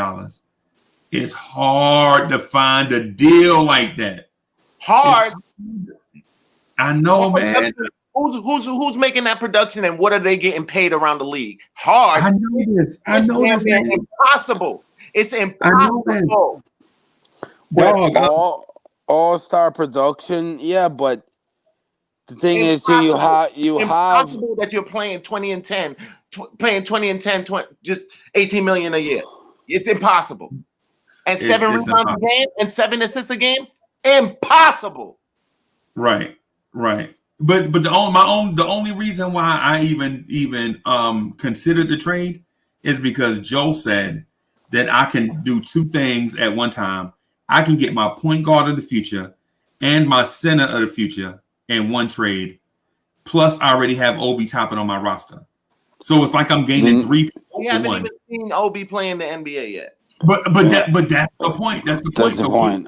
That's the point I'm getting at. We're putting so much on Obi, and we have not seen Obi play yet. No, I'm not We at saying least that. got a glimmer of Quickly, so like I could understand why people kind of like see where Quickly is going. But like, I didn't see anything good from your man. What you call it yet? Cool. He hasn't a minute. He hasn't crazy minutes. He was on the floor all the time. A lot of times, I didn't even see nothing good from him in preseason, bro. Come on. Because the majority of the time he was playing on the floor with Randall, and Randall occupies his real estate. Okay. Dude, talent rises, bro. Randall ain't keeping him from not hitting a shot. Randall ain't. Like, he ain't Bert. He ain't other guys for people's performances. He ain't Bertans. Talent. He ain't a 3-point sniper. He ain't a 3-point sniper. Then do what you do. I don't see you doing it. Like I ain't see Obi do anything that he's a rookie. He's a rookie. He's only come in. I was gonna say a certain thing. You ain't hit me out on it. On Obi, but I'm saying like everybody putting on this like, oh, like let's trade Randall. Why he got the highest value because we got Obi, but like nobody see Obi do nothing yet. And what never mind. You assumed that I was gonna say that Obi can put up Julius's production. That's not where I was going with that. My thing is can I get 3 quality players for Julius Randle? Is what I'm and if I can get 3 quality players for anybody in the league, man, I gotta consider that. Okay. You know what I'm saying? Especially with Cade Cunningham having the potential to be a generational talent. Like there was no generational talents in this draft, right? But in last year's draft, there was generational talent in Zion. You know what I'm saying? Well, if I could get Zion, Ja Morant, and Brandon Ingram, so to speak, for Julius Randle, would I consider? Hell yeah. You know what I'm saying? I would do that all day. Yeah, you gotta at least consider it. You know what I'm saying? I know that sounds crazy, but Cade Cunningham. I'm not saying don't consider it, but okay, we're all operating from the assumption that this production continues, right? I'm not talking about like, oh, he's shooting 70% from 3, this, that, and the other, but we see how Randall is playing, and like, okay, the assumption is that he continues to play this way, and it probably even gets better as the team gets better, right? So like at the end of the season now, or like at that stage of the game, what you're telling me is that you would entertain trading LeBron in that scenario. LeBron's translates to winning games. The thing is, if Randall's winning game, if we're in the say from that 10 playoff seed and up, if we're around there competing to get somewhere this year, to at least be in the play-in tournament before the playoffs, I wouldn't touch Randall. Randall could stay where he is. But if we're the bottom of the barrel around like the 13th, what's happening, Zach? How's it going? Around like the 13, 14, 15 pick. 13, 14, 15 seed, if we're at the bottom, then you got to consider it. But if we're winning, you don't touch the dude. The dude stays where he's at. It's situation. That's how, when you look at, here's a perfect example for it. Even though they should have got a lot more for the dude, but they more or less just threw him away. Drummond was given, was it 20 and 15? And he's 27. And they were losing, so they said, you know what, same situation, 1 year left in his deal. They moved on from him. They should have got 10 times more than what they got, but that's the same type of thing. So if they were in the playoff hunt, they probably, or around that, they would have kept Drummond. But then the fact that they were 14, 15 seed, they were losing, they moved them. They did. But they gave him away for nothing, though. They should have got more for him. I was about to say, like, I really hope that we're not in that situation with Randall, because they got nothing for him, y'all. Hey, Freeze. They got nothing for him. Hey, Freeze. Yo. Hey, how y'all doing, man? Hey, what's up, everybody? What up, man? Yeah, it's gonna be a man moment, huh? What's up? Happy New Year. Hey, man. Thanks, man. Likewise. Yeah. Hey, let's get into it, man. Joe, you made me stop my workout, man. You notice I ain't in no Knicks attire, man. You made me stop my workout, man. About So I'm what? gonna have to come right at you, but Randall. All right. Hey, Free Keith, the Prince Yo, Bum. you wanted to trade him 2 weeks ago. Boy, don't start with that. Don't put no lies in my mouth. Hey, don't put no lies in my mouth, man. Hey, let me tell you, because I didn't correct you more than once. You keep wanting to run this narrative on Randall. You know, talking about we need to trade. No, you didn't talk. Now let me go. Let me go. I'm gonna set you straight, man, because you know, you talking a bunch of foolery, man. You keep talking about wanting to trade Randall, taking Randall, and you running. But anyway, let's look at what Randall did last night, man. Since he want to talk about Randall, let me pull up the game from last night. He want to talk about he came back to earth. You had a team that couldn't shoot a 3-pointer to save their life last night. Hey, OG, what? Yeah, why you bring that up? That's all me and Free Keith was saying, and that's what I was trying to say. Finished. Randall would have had a triple-double last night. The numbers gonna reflect it too. 38 minutes, the guy went 5 for 12, had 10 rebounds. Y'all shorted him a little bit. You said he had 8. The guy had 10 rebounds, 16 points, and 5 assists. So if them guys would have hit them shots, Randall would have had another triple-double last night. And if they were shooting, he would have had them numbers that he been putting up, because if your team, common sense, if the shooters on the outside ain't shooting, guess what they're going to do to the man down in the box? He going to see double teams and triple teams. Yeah, Joe talking a lot of foolishness, man. They're talking about I wanted to trade Randall 2 weeks ago. He better stop smoking whatever he's smoking, because I've been said I ain't trading no Randall. What were we for 3 last night? Like 3 for 38? Man, the Knicks shot. Knox. Knox came through with 2. Knox was the only one who shot some threes last night for the team, really. When you look at Knox was 2 of 8. Oh, your boy RJ Barrett was 0 of 8. Bullock was 0 of 9. RJ is 0 for 21. He ain't shot one since he had that 3 for 3 night. But see, Joe put that stuff out there, man. He been talking about this. Ain't nobody he ran off. Which Joe went? He ran. Oh, y'all ran Joe away. Joe don't run. Well, he gone. Joe he ain't on the team. But common sense, fellas, and I keep telling people this, man. Don't think Randall is only 26 years old. Matter of fact, he might be 25. I might be shorting him by a year. He's 26. 26 years old. You gonna trade a guy that's putting up these kind of numbers for who? And who gonna take him? That they got something that you willing to take back? Ain't none of them teams that's in the hunt gonna need him. So who you gonna be giving them to? And then talking about these draft picks, man, these guys are unproven. Prime example, look what we got right now. Everybody think Obi gonna be good. Right now, he's far away from being good. Yeah. So I mean, all this, but we can get Cade and we can get these guys are unproven. They're unproven. Pick like that for Randall because he's got a team option next year. But like Freezy said, he only on $18 million, and next year it might go up a couple. He's going to want money, and they're going to pay for free agency. Yeah, and look, and just like to your point, Free Keith, we ain't paying the guy nothing, and we still got an option to pick up a cheap deal on him again next year, or go ahead and renegotiate the contract at the end of the season. It's all on us. We in the driver's seat with Randall. I love opposition. Like, nobody expected him to play like what he's playing like right now. Exactly. But you know what it is, Keith? You know what it is? Like I said, people keep looking at last year. Last year was an anomaly for this kid, man, because guess what? The kid numbers have been going up every year. Every year he's improved, except for last year. And it ain't no wonder why. All our guys degressed last year with that coaching staff that we had. Not even just so let that sink in. And I'm gonna tell you, I was gonna do a video, man, fellas, on Randall yesterday, and I'm gonna still do it. And you know what the title is? It's called A Cautionary Tale. A cautionary tale. You know why? Because a lot of front office give up on guys too early. Yep. Randall with the Lakers wasn't terrible. The Lakers just got such a high standard, and they used to basically having everything on the silver platter where they're able to boom. They just pop. You know what I mean? They get all the free agents coming there. They've been more stable. But generally speaking, and I saw a thing that said there's been a lot of great players that took off in year 6. Randall right now is in year 6. Well, that and Randall, I mean, guys, has he ever been a number one option on a team? No.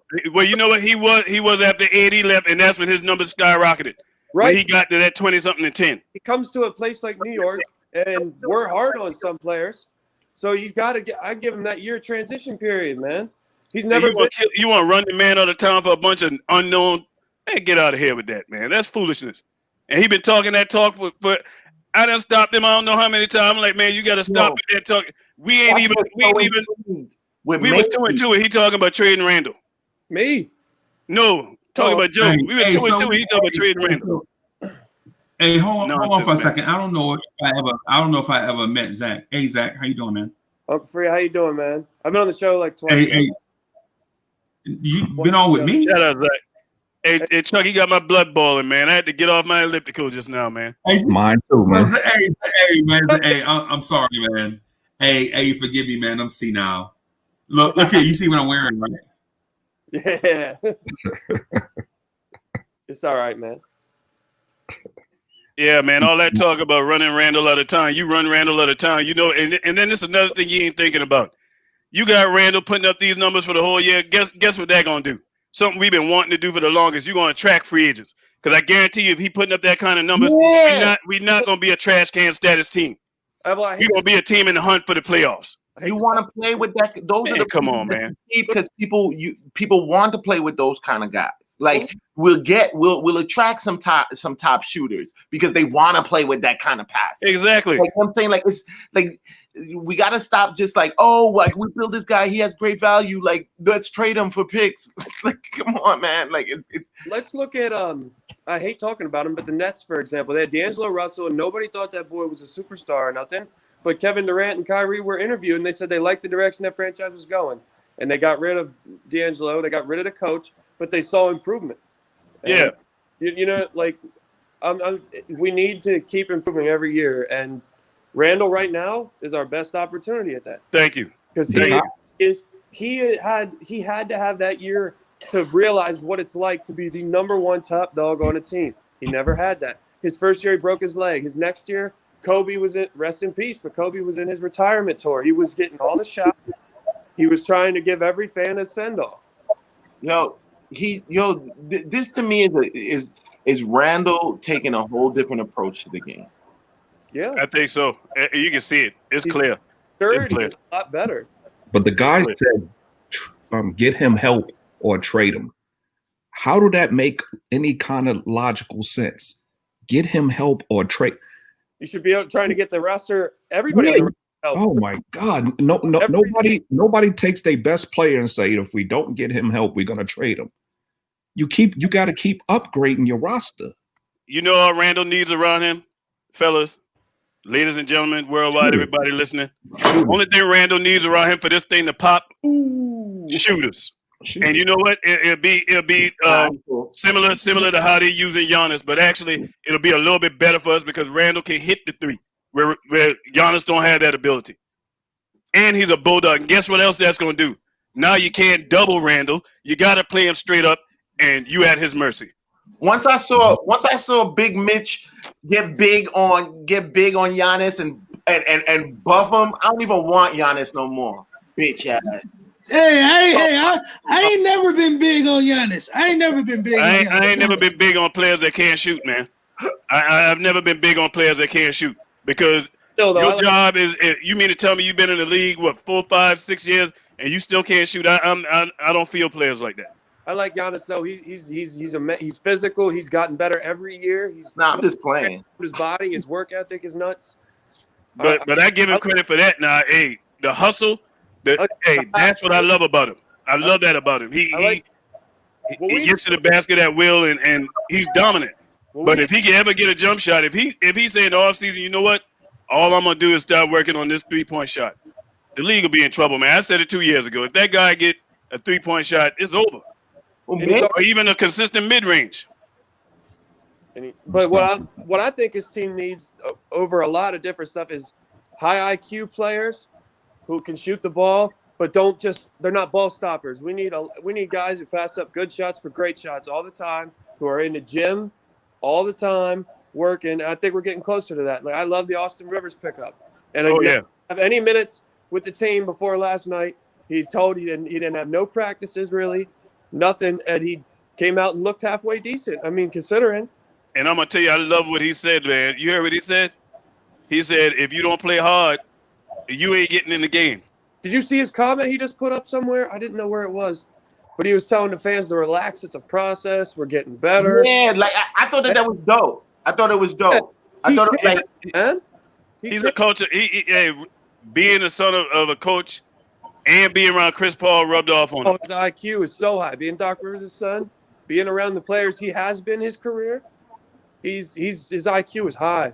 It was mad reassuring, that post that he made, like as a fan, like, and you could tell he made it to the fans, like, yo, like be patient, like we got some good stuff going on, trust me, like, all right, okay, cool, let me maybe I just listen to Rivers. Like, but see, that's T. Williams in the chat said no max for Randall, right? I understand. Who said you got to give Randall a max? What was that? I see somebody in the chat. T. Williams said no max for Randall. You don't have to give him the max. We ain't even talking about no max money yet. We got him for pennies. We got him for pennies for 2 years. Like, relax. Nobody. Basically, yeah, he put up this numbers this year. He gonna have to do it again next year. Because next year, basically, show me that you can do this again. Then we come to the table talking about, because we are on his bird rights. Right, and then plus we gave him a proven contract in the first place. Thank you, Green. Hey, go ahead, Chuck. And he proving it. Yeah.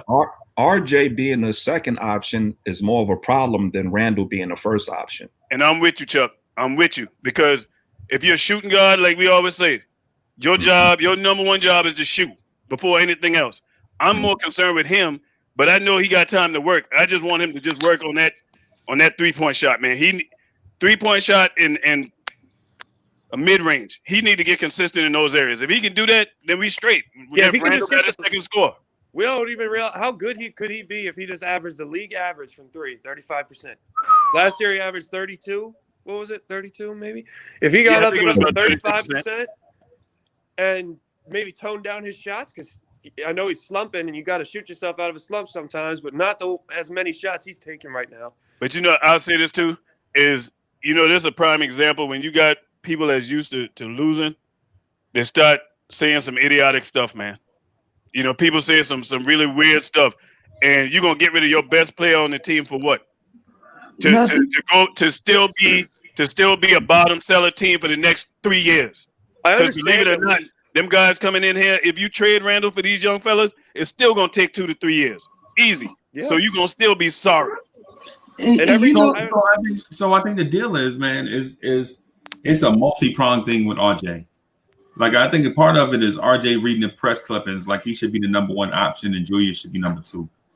And then plus it's also part, and this is just my opinion, is also the sophomore thing with Knicks rookies is real. Like when you're the apple of a team's eye and fan base in year 1, and then they bring in another guy in your second year, it kind of puts you on the back burner. Like RJ Barrett legit got snubbed, right? Forgotten about, rolled off, left for dead, and then the Knicks bring in an exciting type rookie, the likes that the Knicks don't normally get, a high-flying power forward with a positive attitude and a high basketball IQ. And now it's like RJ's like, okay, man, these dudes are forgetting about me. Hey, but it's the same thing. I think it's the same thing that happened to Knox. When Knox had a decent fresh rookie year, and then you bring in RJ, and then Knox is like, man, what's going on? They brought this dude in, and he taking my spot. I go on record, bro, and you know what I'm saying? OG Ron probably can attest to this. When we was talking about this and nothing but Knicks, I truly felt we should have traded back, or we should have traded RJ. I didn't think RJ truly needed his own team. And I was thinking, just like what you just said, if we just drafted Knox, both of these kids basically play the same position. Now you're giving the keys to RJ. You just told Knox you was giving him the keys. And you know what I'm saying? So again, and I understand Knox didn't really show the progression that he deserved to really get the keys. You know what I'm saying? Right. He can't drive, but understood, Freaky. but like me and Uncle Freezy is saying, if you know, like you said, if you got siblings and your mama telling you like, hey, that's gonna be yours, that's gonna be yours. You know what I'm saying? Then on your 15th birthday, you see your mama done gave the keys to your little brother now. Now your little brother got the keys. So now you like, hold on, man. But what I was gonna say real quick, I get the mic back. Me personally, I think Cam Reddish would have been a better fit for us than RJ. And that's speaking to what Chuck said earlier about RJ playing RJ being a second option than Julius. Because again, I felt Cam could mold better with any team. RJ wanted his own team. That's why I knew it was going to be an issue with getting KD and Kyrie. That it was going to be a alpha issue with all of them because RJ, we've seen that coming out of Duke. RJ wanted his own team, his own organization, all of that going forward. So I think there is some truth to what we are seeing about RJ maybe having some little, a little tick in his brain that he, Obi is the guy. And I really believe that. I think it's some truth to that. Yeah, nobody was the guy on this team. Tibbs, I firmly believe this. Tibbs gave the keys this year to the best player. Randall earned that spot. So if you have guys, and I'm not saying I don't like RJ or I don't like Knox or I don't like even Toppin or anybody. If you have guys that didn't earn the top dog spot but are going to be complaining and this and that they want to be it, I don't want you on the team because you can't just sit there and say, all right, I haven't proved anything. I haven't earned anything. And we got a coach that needs me to earn stuff to give me the keys. I want traded or I want this or I want that. You need to earn that right to say those things. In my opinion, you have to earn that right. If you're just going to get sad about it or mope or it affects your play on the court, I don't want you. Hey, I got to address something because Mr. Madden ran in the chat and put in comments, but he ain't on the panel. He said a month ago I was looking to trade Randall, and after 4 games he changed his mind. Chuck, correct me if I'm wrong. Freezy, correct me if I'm wrong. Do you remember when I said for all these players what I was going to do this season? I said I was going to give everybody a clean slate. You remember that, Chuck? Clean slate. That's what I said. I said I'm not looking at last year because last year we didn't have no structure. Them boys was playing basically pickup ball. That was my comments. And I said everybody got a clean slate. And I said furthermore, I said the way Randall is playing right now through preseason, and this was before the regular season started. I said through preseason, what I'm seeing is a different Randall. If he continue playing like this, I don't want to trade him. Right. So, Joe, you need to stop smoking, man, or stop drinking, doing whatever you're doing, man. Get your brain cells right. I went free Keith. I just went free Keith. If it's a possibility that we get a great haul for Julius, yeah, do the deal. But with the current state of what we got, Julius isn't the problem, guys. That ain't the issue. He ain't. It's the guys around him. We have to get him some help if we really want to be go through RJ. See, that's that Homer stuff that just is like it's bananas to me. Why would after everything you've seen would you need the offense? Would you suggest the offense go through RJ? That sounds so foolish. You know the offense normally go through your best player. Right now, RJ is not our best player. Or you want him to touch the ball, or OG, or you want him to touch the ball on every possession. But again, yeah, your best facilitator is usually in some cases your best player a lot of the times. You know what I'm saying? And that's the truth. Hey, my son's here. He wants to say hi. Is that all right? Yeah, man. That's super dope. What again? Hey, what's going on? Happy New Year, little bro. Hey, baby. I'm scarring the kid for life. Who's your favorite player? Knicks. No, who's your favorite player? Tim Knox. Hey, Kevin Wright go fall out of bed this morning. Little guy. Yeah, that's dope. You can grab me. Hey, I gotta take him to my parents. We're doing a New Year's lunch, so I'm gonna bounce in a few minutes. So I just want he wanted to stop. Hey, Zach, make sure you come back, man. Yeah, man. Hey, everybody have a good New Year. I hope it's better than the last one, man. Have a good New Year. Thank you, little man. Yeah, man. Please. Hey, man, y'all talking about Cam Reddish, right? Listen what Cam Reddish numbers is for 2020-2021. 12.8 points, 4.8 rebounds, 42% on field goals, 37%, actually 38 on 3-point shots. Oh, they killed me. They killed me when I wanted Cam Reddish. And 78% They killed from the me. free throw line. They killed me for wanting Cam Reddish, B. Cam sucks. No, I definitely still think that RJ is better than Cam. Yeah, I think so. I think RJ's slumping right now, but like total ceiling, I'm giving it to RJ, I think. Pound for pound, right now. So is this a slump, or is a major slump? Is this a slump, or is the official sophomore slump? I think it might be. I think it could be that sophomore slump. I don't think it's a slump. You talking about RJ?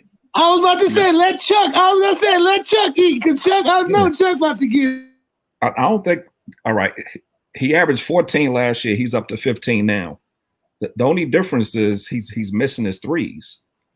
You know what I'm saying it's not a slump. We expect him to be something that he's not, and he expects himself to be something he's not. Hey Chuck, I ain't meant to cut you off, man, but I just gotta address something right quick. I gotta give Joe, my man, an apology. I went a little too far, but that drugs comment. So Joe, hey, don't take that personal, man. I'm a little fired up. You know what I mean? You good with me. You always good with me. You know what I mean? So I take that back about that drug stuff. That ain't cool. I got. Hey, he don't be meaning that. He just mean that if you crazy. And I tell you that seriously, because I got 2 uncles in the grave right now that died from drug overdose. So you know what I mean? That ain't something that I play around with. But hey, please accept my apology, man. I can admit when I'm wrong. Keep rocking, Chuck. Right. Joe, everything I said about you that were bad, I meant those.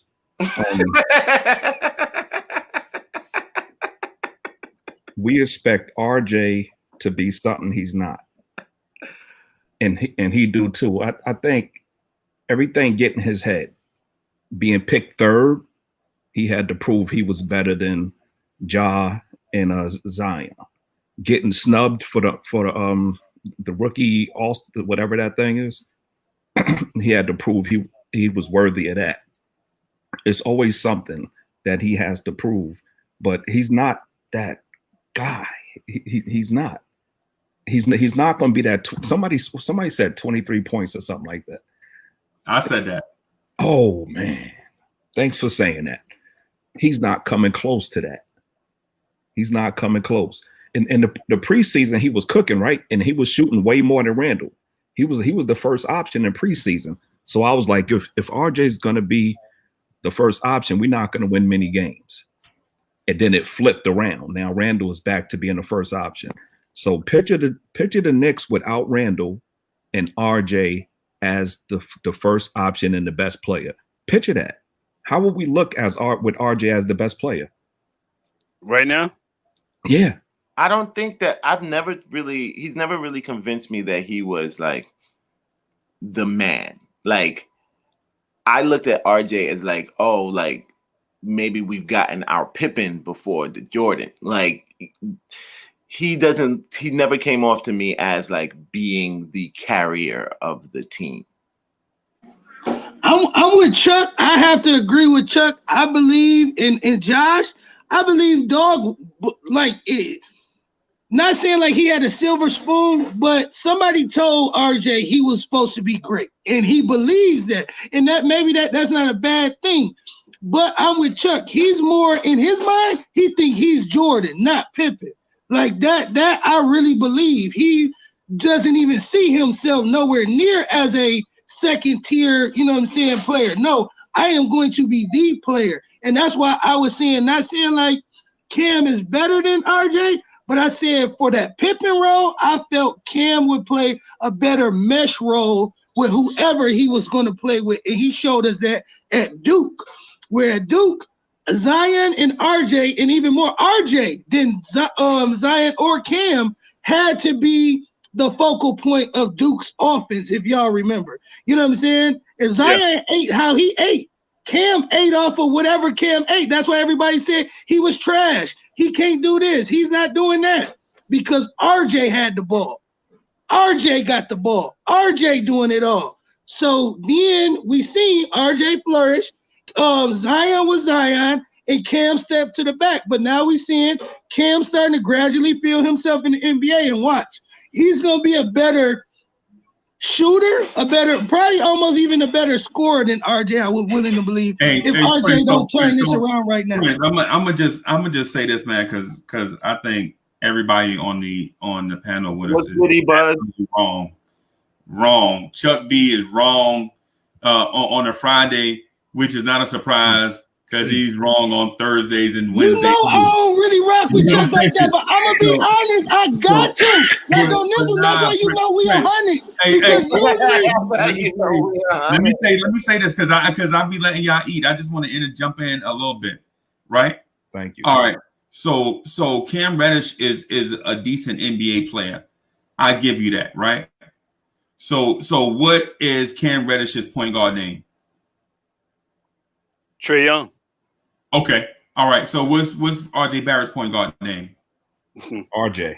Why you do me like this all the time, Uncle Freezy? You don't put me on tape and then make me look real crazy. That's cool. This ain't about you. What I'm saying is you right about Cam Reddish in the thing you saying. I love you. The only thing I'm saying is I wouldn't do Cam Reddish for RJ.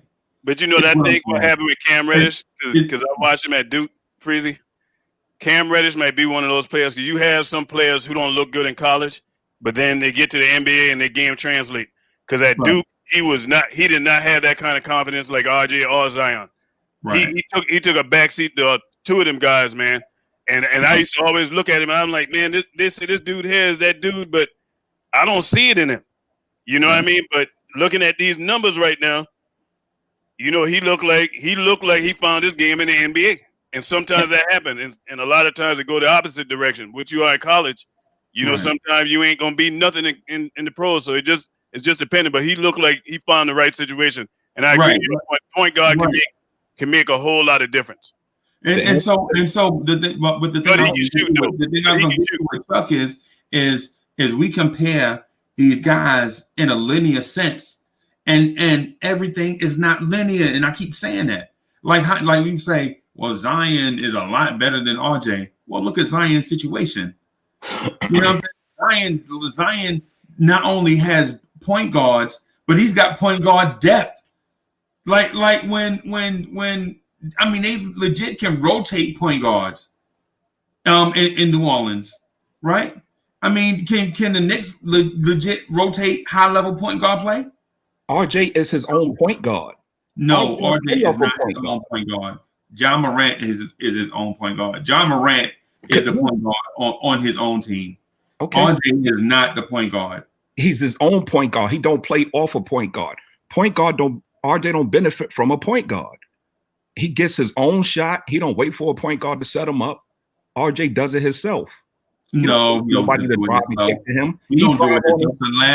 The last game you watched, you saw Julius Randle throw him 2 dimes where RJ got 2 dunks. All RJ had to do was take a step and go to the basket and dunk. Those of us that actually watched the games saw Julius Randle in a high pinch post catch a pass, throw a right-handed pocket pass to RJ Barrett for a dunk. And you just said that RJ Barrett is his own point guard. Julius Randle is left-handed, by the way, and threw a right-handed pocket pass to a cutting RJ Barrett for a dunk. He did that twice. And then you keep saying that RJ Barrett is his own point guard. Like all RJ Barrett does is run ISO all game. He don't do that. I think RJ is more of a rhythm player, man. He got to get in the rhythm. Mm-hmm. He's not a player that you can just bring in and just say, "Hey, we want you to start shooting." That's more of a Knox. That's more of a Knox. Hey, so let me ask y'all this too, because here's the other thing that's not linear, and that we be bashing RJ Barrett on. Hey, so what city does Zion Williamson play basketball in? Spartanburg. In New Orleans, Louisiana, right? Yeah. Right. So the second pick in the draft The second pick in the draft, John Morant, in that draft. What city does he play in? Memphis, Tennessee. Mm-hmm. Both of those dudes went to cities where absolutely there is no external pressure on them to be good. Great point. The third overall pick went to the worst franchise in the NBA since 2000, right? And is in the biggest media market and has the most press. So everything RJ Barrett does is scrutinized by a core of 700 reporters. How many reporters they got in New Orleans, Louisiana? 20?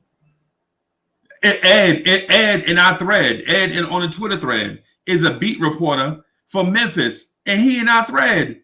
That just show you what kind of pressure John Morant is under. No pressure. Everything RJ Barrett does is scrutinized to the high. The Knicks have their own network.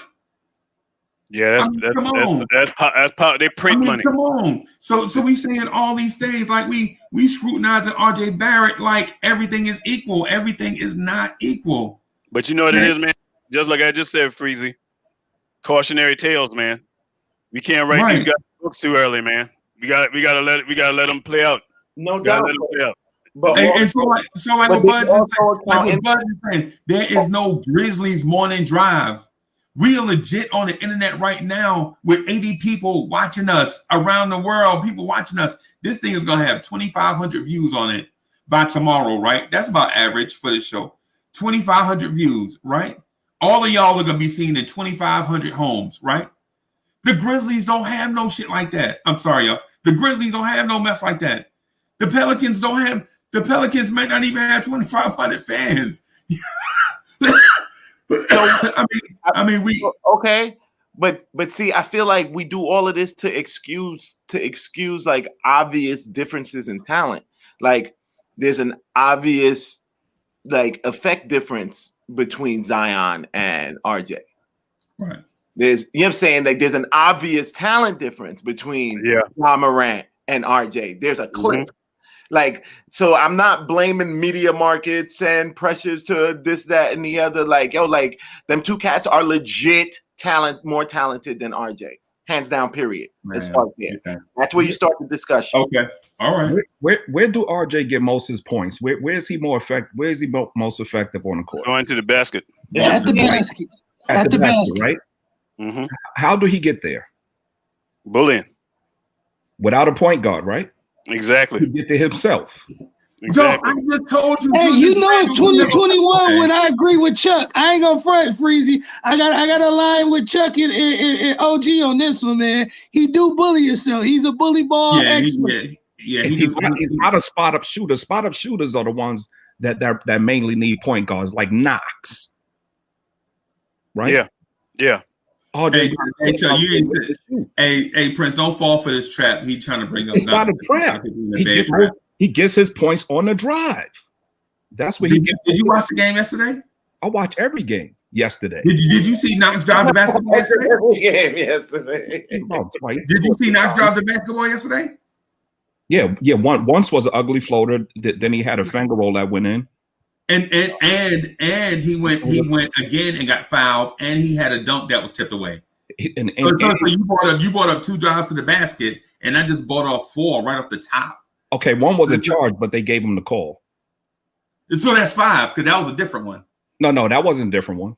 Yes, it was. That's a different one. The one I'm talking about, the dunk that was tipped away. The dude just came from the weak side. Okay. The dunk. Yeah. Okay. All right, but what that got to do with the RJ point? You see how you just switched that over? No, you said Knox doesn't drive to the basket. You say he's a spot. No. What I said was Knox needs a point guard because he's a spot up shooter. That's what I said. I said RJ not a spot up shooter, so he's not reliant on a point guard. And most of his points come off of drives, which have nothing to do with the point guard. That's him creating his own shot. That's how he get most of his points. So a point guard don't have nothing to do with. If RJ had Chris Paul, his game would be the same. His game would be exactly the same. He would get the ball and bully his way to the hoop. He's gonna have to adjust his game, especially if the Knicks talk about getting a point guard in the draft, wherever they draft at. Mm-hmm. He's gonna have to adjust his game because he's gonna have to become more of a shooting guard than somebody that's just trying to get to the basket, because you can't go to the basket even if we had a big. Let's say we didn't have Randall, we had a big down there that's operating in the paint. You can't keep going to the paint because you're gonna clog the lane up. You know what I mean? You're gonna be bringing your man down there, and if you try to kick, you've eliminated your center because you can't get the ball to the center because of spacing. So he's gonna have to adjust his game. That's what RJ gonna have to do. He's gonna have to really learn how to shoot the basketball. That's all. He do that, RJ will be just fine. Same thing from last year. He just needs to shoot the rock. Yeah, and we saw that in that one game, the first game. He was shooting more. You know what I mean? He wasn't going to the basket exclusively like he's been doing since he's been in this major slump. And you saw the difference in this game. You're like, okay, RJ looked like he's turning the corner. The game looked like it's slowing down. But I don't know what happened since that first game. Hey, the pixie dust wore off. The Cinderella thing wore off. Yeah, and I agree about Alfred Payton too, though. We got to get an upgrade, man. Alfred Payton, he had 2 good games. But the thing is with him, you're just waiting for the bad games. You know what I mean? Because that's what he's always shown. That's what he's always shown. That's on you, not him. But you know what, though? You want to wait for the bad games. Like to me, I'm hoping it stays good. What do you that's the thing. You never seen him shoot like he did that other night. Ever. But you know what though? He hadn't shot like that in his career. That's the thing. Ever. That's what I said. You've never seen him shoot like that. And like to me, like, okay, that's a plus. Like maybe that's what Tibbs saw in practice. Maybe that's what Tibbs see that we don't see. Yeah, because we ain't privy to practices. That's right. So you know what I'm saying? Like we gotta chill for a second and let things develop. Yeah, that's why I say I ain't no proponent for no major blowups right now, man. Yeah, I like this team. This team is the most competitive this team has been probably in the last. Man, I don't even want to start counting. I'm gonna start getting this competitive, man. I say competent basketball because being competitive means you're competent. This is the first time this team been competent in I don't know how long, man. Somebody said if the point guard could shoot, the floor opens up for RJ. Why do it have to be the point guard specifically that has to be able to shoot? I was on that ain't the point guard job all last season. No. Oh, like RJ just needs shooters around him. What? He's the shooting guard. What you mean? He's supposed to be creating space. Exactly. That's like having a point guard that can't pass the ball to nobody. This is how I knew he was going to end up as a wing. Like you just can't. His game is tailor made to be in a small forward. He looks like his game is a small forward game.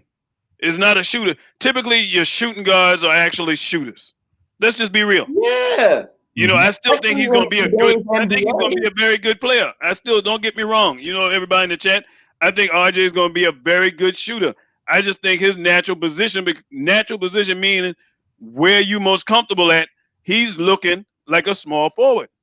That's what his game looked like. T-Mac type player, but not with the T-Mac type offensive game. You know what I mean? Or Scottie Pippen type without the Scottie Pippen. But then again, Scottie Pippen was, pretty decent so far with the shooting. And that's what RJ can become. Because what was Scottie's career average? About 22, 23? I just don't. RJ can get to the rim and stuff, so he can average, if he can learn how to shoot the ball effectively. I just don't need to see you taking 8 to 10 threes a night, and like you should have stopped at around 6. You bricked. You know what I'm saying? Like I just don't. Yo. I don't see how. Oh, what's goody? I don't see how. What's up? How your shooting guard, like he should have been that's what he should have been working on all 9 months is shooting. Yeah. Scottie Pippen career average was 16 points a game. But you know what part of that is? He stayed around too long. Yo, what's good, fellas? Yo, what's going on around Cleveland? What's good? Ain't much, man. Ain't much. Yo, Chuck, you funny, bro. What up? But look, I wanted to hop in here. First of all, I watch every night. You know what I'm saying? I work overnight, so I watch the Knicks at night and I watch the morning drive. So everything y'all say, I remember. You heard? So look, RJ, y'all got to chill on RJ, son. Like, I understand he in a bad slump right now, It looked crazy. You know what I'm saying? We always say, he in his rookie year, da-da-da-da. But look, RJ, he needs a point guard. If you watch the game, Alfred Payne and Julius is the reason why RJ can't really display his full bag. You know what I'm saying? His shot is not dropping, but he needs a good point guard that could find him on cuts and trim the needle. Alfred Payton rarely find him on the backdoor cuts or, give you that nice little flashy pass. You can't get that with Alfred Payton. Also, he doesn't space the floor. That's why when you see Rivers get in the game yesterday, the game looked a lot more fluent, a lot more smooth. Because, you feel me? Rivers is that threat. But with Payton now, and you got him and Randall on one side of the court, just passing it back to each other off of screening rolls or posting up Randall, you know what I'm saying? It doesn't really give any space to RJ or to anybody else on the floor like Knox or, you know what I'm saying? I seen so many times last night, Knox in the corner and Payton and Randall playing that two-man game. And I'm not trying to diss Randall. I'm loving the way he's playing right now. I was never really a big Randall fan last year, but I got nothing bad to say about Randall. But RJ, I just see like people flip-flopping too much, bro. Like, y'all gotta chill, son. This is the reason why people don't want to come and play here, bro. You know what I'm saying? Because it's like, yo, this is our second-year player. The team obviously believes in him because they marketing him all the time. You know what I'm saying? So just rock out with our rookie, bro. You seen Austin Rivers come and post yesterday talking about, yo, chill, we got a good thing going. He could see the talent on this team. He see RJ, he see Obi, he see that this team could do something. So just chill, bro. Like every day I see the narrative switch based on the game. It always switches. Y'all gotta relax, bro. Watch when RJ have a 25-point game. Then everybody gonna be like, yo, RJ, I could see him being the next All-Star, the next team act, the next this. Like, yo, let my man's develop. It's growing pains. You feel me? But yeah, y'all could go ahead. I just had to say that real quick. You read his growing pains, but you right on point. You trying to jump in here and win Star Chatter. You ain't winning the Star Chatter for the game.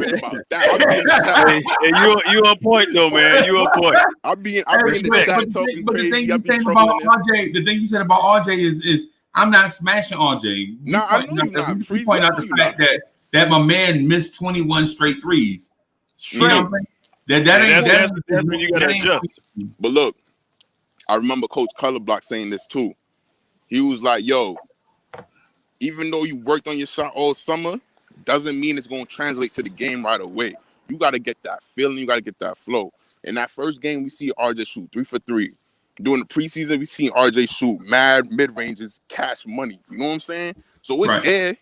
It's there. But he's just getting used to the NBA game. You got to give him like Ron said, 20 games into the season. If RJ's still shooting like this, then y'all can start killing him. But this is literally the 4th game of the season, and he's showing us a little flashes. Let him rock. And shout out to IQJ. You hear what IQJ said in the chat there? Said that get this thing out the way. He said he ain't a shooter. We forcing him to play out of his element. Right. That's what I'm saying. If you got a point guard that could shoot, space the floor, and pass to him when he's in his cuts, like we'll be all right. Ain't nobody worried about RJ, yo. Like we just RJ be all right, but like people need to adjust their expectations about RJ. That's really what the issue. Yeah. Like, he's not a superstar. He's not on the Zion job. But he's not that number one that people are really trying to make him out to be. Like he's not. You know? Right. Now, when he had those good games in preseason, right? Yeah. Didn't he have the same point guards? Yeah, quickly. Yeah, quickly on the floor. Now, Payton barely played, bro. Quickly played a game and a half. He played 2 games. He played 2 games. He started with but remember, this is the first game of the season. He trying to, you know what I'm saying? But at the end of the day, if you look at the way he was scoring, it was all in motion. It was all off of, you know what I'm saying, like quick passes off of the cuts. He was going 1-2, making a good decision straight to the basket. You know what I'm saying? He wasn't really shooting all these threes because now that the teams watch film, they play in the zone, they pack in the paint, they forcing RJ to shoot. So, like, I'm not mad that he's shooting all them threes because at the end of the day, he needs to get those reps up. You know what I'm saying? You need to get them reps up at home. Yeah, I'm pretty sure he had 9 months to do that, bro. Get them reps up behind the scenes after the game. I don't need That's a good one. reps up in game. I feel you. That's a good one. But yeah, man. Hey, RJ, everybody realize RJ gonna be all right. He the one player I ain't worrying about mentality wise. He ain't gonna go in and hide somewhere. You know what I mean? He just need, if he can ever hit that 2 and that 3 consistently, the game is gonna be so easy for him because he can get to the basket. And that's my knock on a lot of these players. They can't get to the basket too. Chuck said he is on point guard.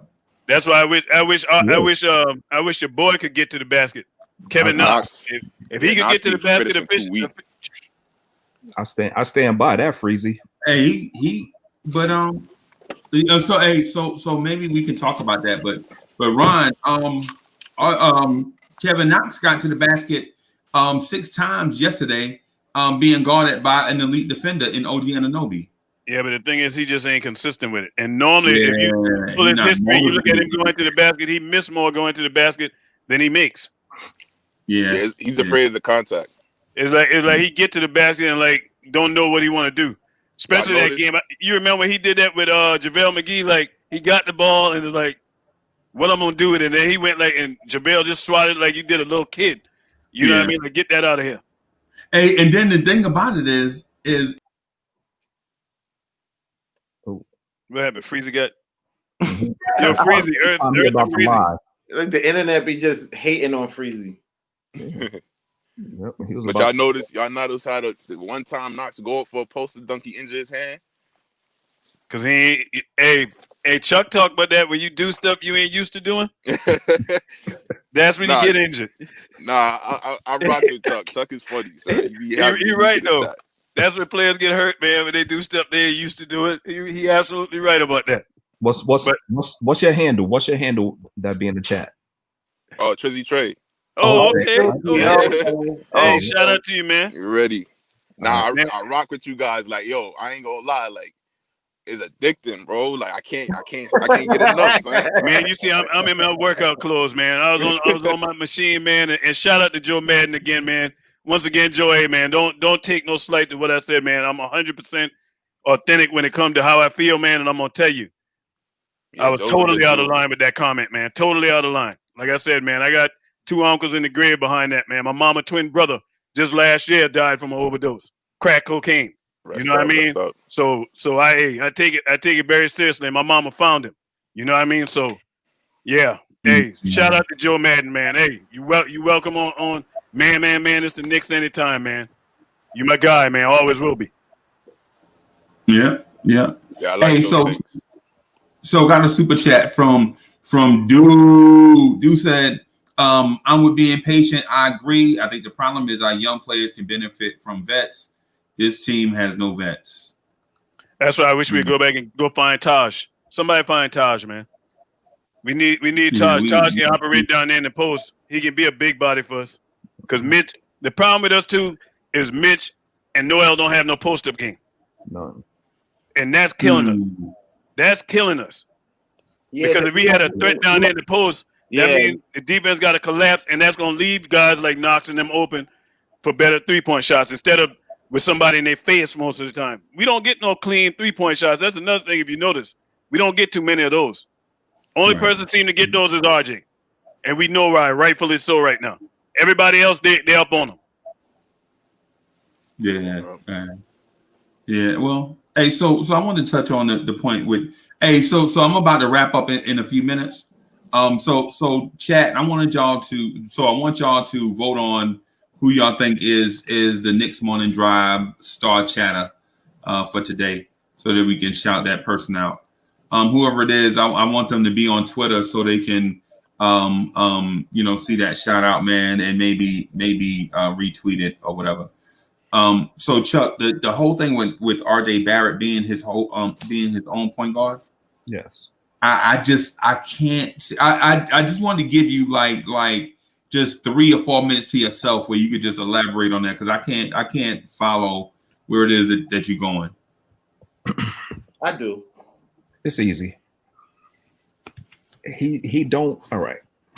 Everything a point guard could do for him, he do for himself. Right? He gets his own shot. He creates his own space. He gets to the basket. He's not a spot up shooter. Right. I don't even need 3 minutes. It's right there. So is DeMar DeRozan his own point guard? In a way, yeah.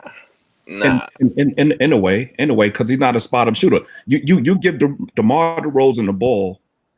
First of all, his mid range is crazy, right? Yeah, He don't need a point guard to put him there, so he gets there on his own, right? So what's the point of what is the point guard doing? The point guard gets you in position to score where you're best at on the floor, right? RJ gets there himself. Isn't that a plus though? Now imagine if you put him with a point guard that could help alleviate He don't need some of the help. things to his game. He don't need help driving. He drives on his own. Yeah, but he needs help, and that's his game. Yeah, he needs help finishing. RJ needs help finishing. Like Yeah, that's RJ problem. Is putting the ball in the hole late. yeah. That's all right, now, he needs like, to get better reason at why I that. brought up DeMar DeRozan because when he first came in the league, his mid range wasn't money like that. You know what I'm saying? Like No, he he developed was a that as dunker. time went on. He was a just a dunker. high riser. Hey, he was a slasher. Yeah, he was the Right. the real definition of a slasher. He got was way Kelly more bounce than Oubre RJ. before Kelly Oubre. Right. He was putting dudes on the posters and stuff. RJ not doing that, but as far as being able to finish at the rim, is at the same kind of, you know. So like, just give him time. I feel like he just got to work inside out. I feel like he doing the wrong thing, pushing up all them threes. But I'm not worried about RJ at all. At all. Paris just mentioned something that actually definitely raised a thought in my mind. Like, yo, imagine RJ playing like this in the Garden full. Yeah, I thought about that. I yesterday. don't think you get the same results. I think RJ is a crowd player. You think so? Yeah, Yeah, he definitely plays for the crowd. Yeah. I think just like that dude Bernard King. Like you go to an empty arena, he just like the dude with 19 points and whatever. But in a televised game or a big crowd or something like that, he rises to the occasion. Yeah, Also, RJ is an effort player. The Garden crowd, they always acknowledge effort. If you bring in it every night, even if you're having a bad shooting night, they ain't gonna boo you. As if and you like, always been like that. Yeah, you know what I mean. Is when we see you ain't playing good, you know what's coming. You know you ain't giving that effort. You know what's coming. The majority of his points come without a point guard. That's the point. His strength offensively don't involve a point guard. It involves him muscling his way to the basket. You don't need a point guard to do that. Now, when you talk about floor spacing, why do the point guard specifically got to be the one that has to be a shooter? Because you already got Julius on the floor. That's not a great shooter. You got Mitch that don't provide no offense except for the lobs. So what's left is Reggie Bullock, who was 0 for 9 yesterday from 3. So of course it's gonna look ugly. Now, let's say you was to put Rivers as the starter. You know what I'm saying? You put Bullock. You don't even put Bullock in the starting lineup. You got Kevin Knox and RJ as you know your two wings, and then you got Mitch, and then and Julius. That would be a way better space for everybody to get to work. You know what I'm saying? So what if your 5 was a shooter? That would be good too. So that's what I'm saying. So why it have to be the point guard, the one that has to be the shooter to space the floor? Why can't it be because you take the 5 away from the basket, right? Yeah. That opens up the lane. All right, but look at the game that we like. Look at the NBA right now. Like, yeah, you got bigs that can stretch the floor, but it's more important for like your point guard to be able to shoot. You know what I'm saying? Because it's like at the end of the day, like I don't know. I just feel like it's way more better for your offense to run through a point guard that can stretch the floor and can pass and facilitate.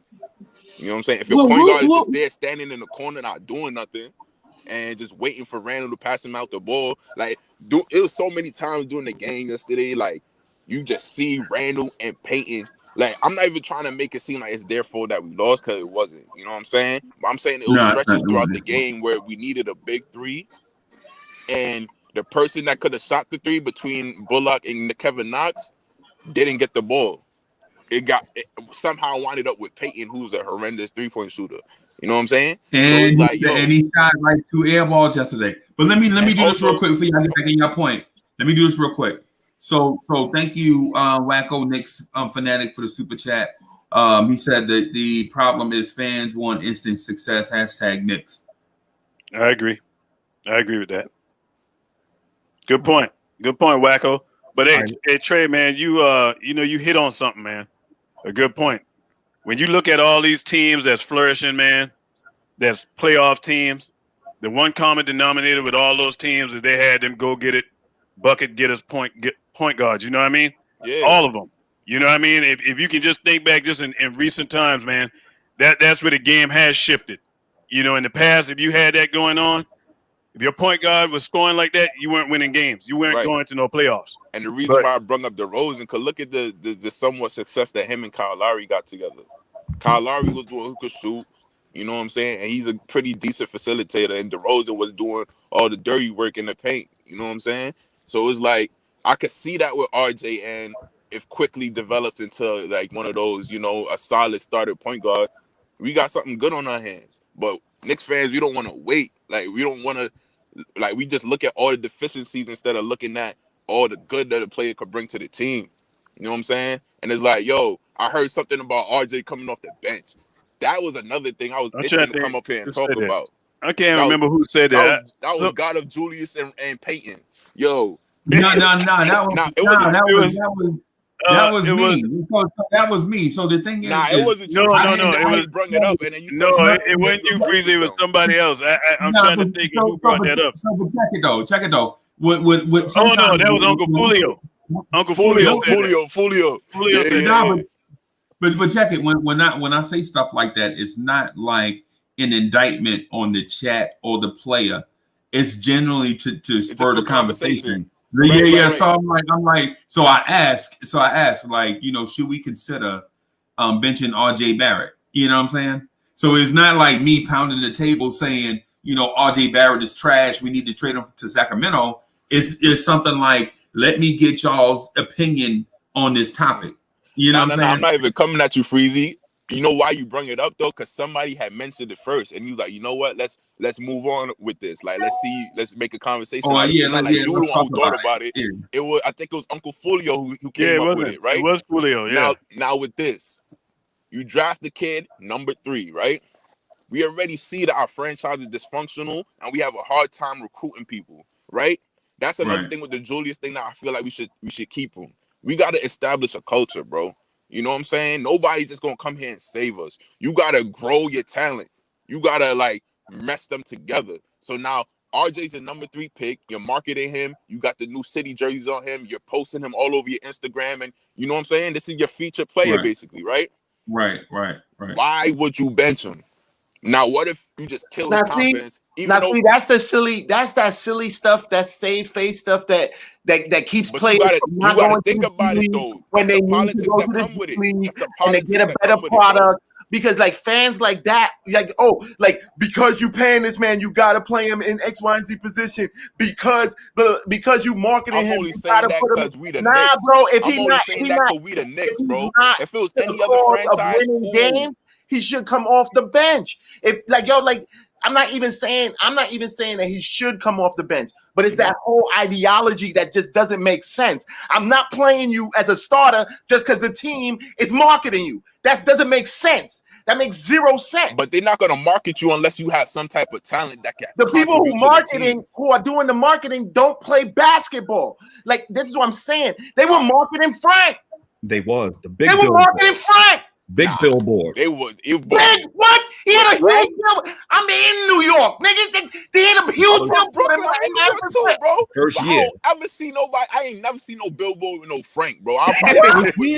He had a huge one. You bugging out that first week. Nah. You bugging out. When he's a rookie or after? When he was a rookie. Yeah.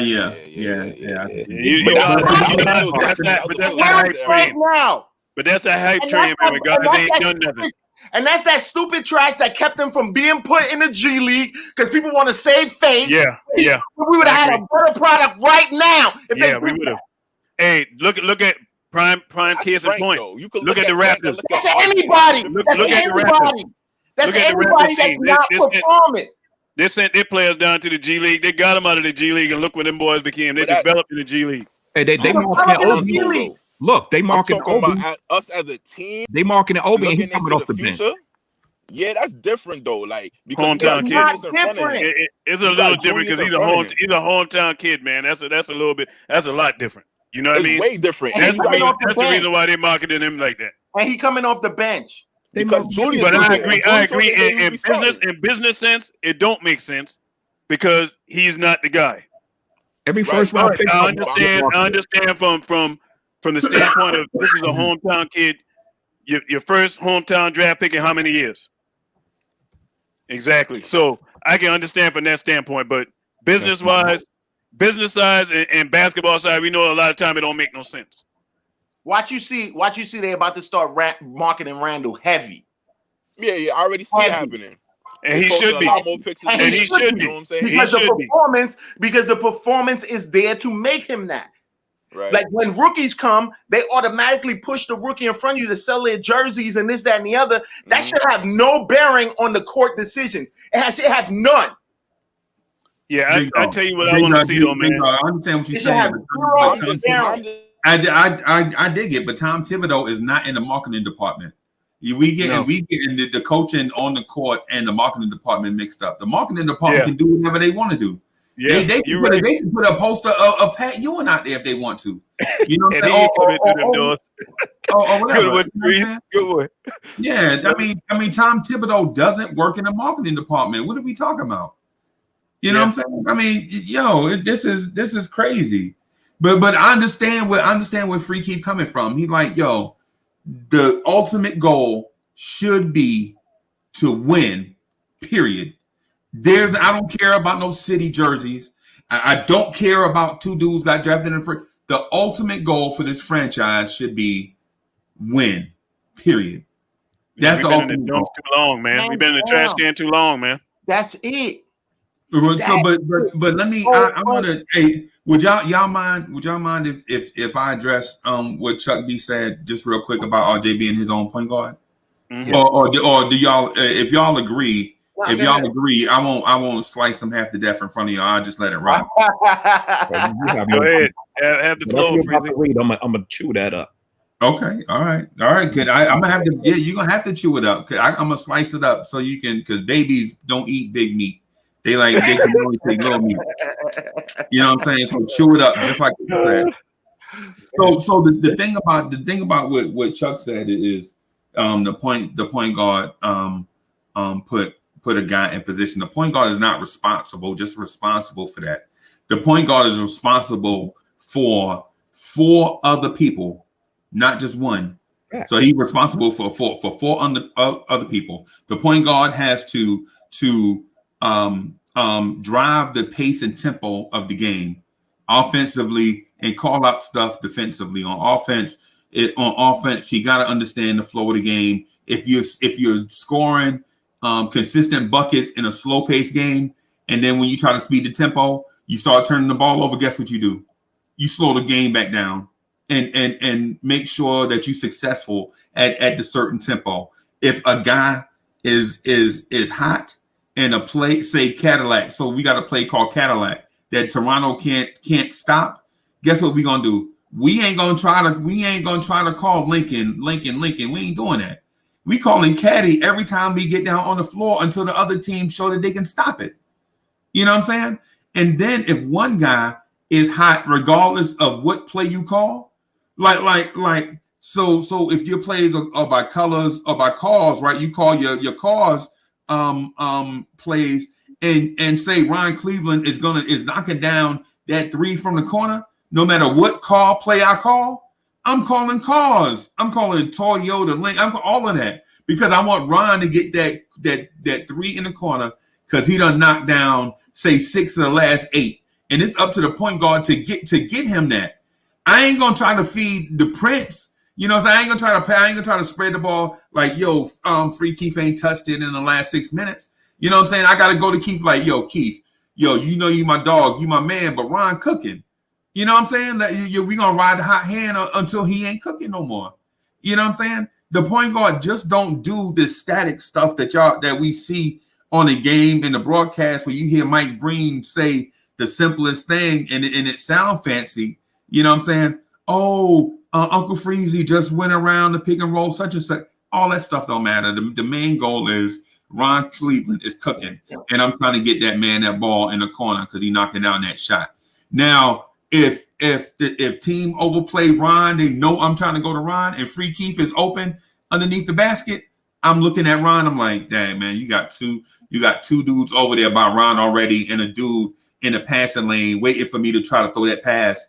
Let me say Free Keith right here. Let me just throw this lob to Free Keith. And Free Keith gonna get it, and he gonna throw it down. He gonna yam on somebody's team center. He gonna yell to the top of his lungs, and he gonna go knock down his free throw. Right? That's called IQ. That's right. Called. Right. That's what I'm saying. And then I'm gonna try. The next play, I'm gonna come around. I'm gonna look at Ron in that corner, and it's gonna be two more dudes over there. They still playing off Ron, and that dude lurching in the passing lane. I'm gonna throw this lob back to Free Keith, and Free Keith gonna catch that thing. He's gonna throw it down in traffic. He gonna scream to the top of his lungs and pop his jersey like, "This is us, baby. This is us." You know what I'm saying? He gonna knock down that free throw, and you know what I'm saying? And I'm gonna be like, Ron, listen, I'm trying to get you the ball, dog, but they overplaying you. You know what I'm saying? Free Keith is wide open under the basket. I got this lob all day. This is stealing right here. This cherry picking. I gotta get my man got 6 points on 2 shots. You know what I'm saying? This is robbery right here. You know what I'm saying? That's the type of stuff that point guards do. Point guards just don't do this thing where it's one thing. You see one guy, you like, I gotta get RJ Barrett going. Yeah, RJ Barrett 3 for 19, but I'm trying to get RJ going and we losing the game. You don't do that, dog. That's not what point guards do. So I mean, I understand where you was going in a sense, but we gotta look at this thing on a broad scale. The point guard is out there with 4 other dudes. You know what I'm saying? So like what Trizzy was saying about that thing with LP and Randall trying to get the thing going. Hey man, they overplaying Randall. You know what I'm gonna do? I'm backing this thing back out to the point. I'm scanning the floor. What defense are they in? Are they in man or are they in zone? You got to process this stuff fast. Do I have a play that I can call where I can get my hot hand going? Who's hot right now? Who hit the last 3 shots? Who hit the last 2 shots?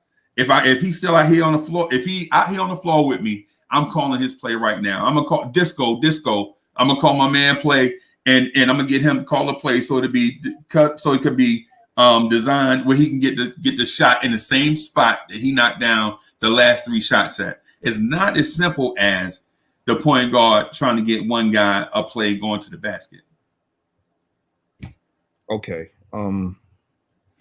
I think everything you said was based on the coach and not the point guard.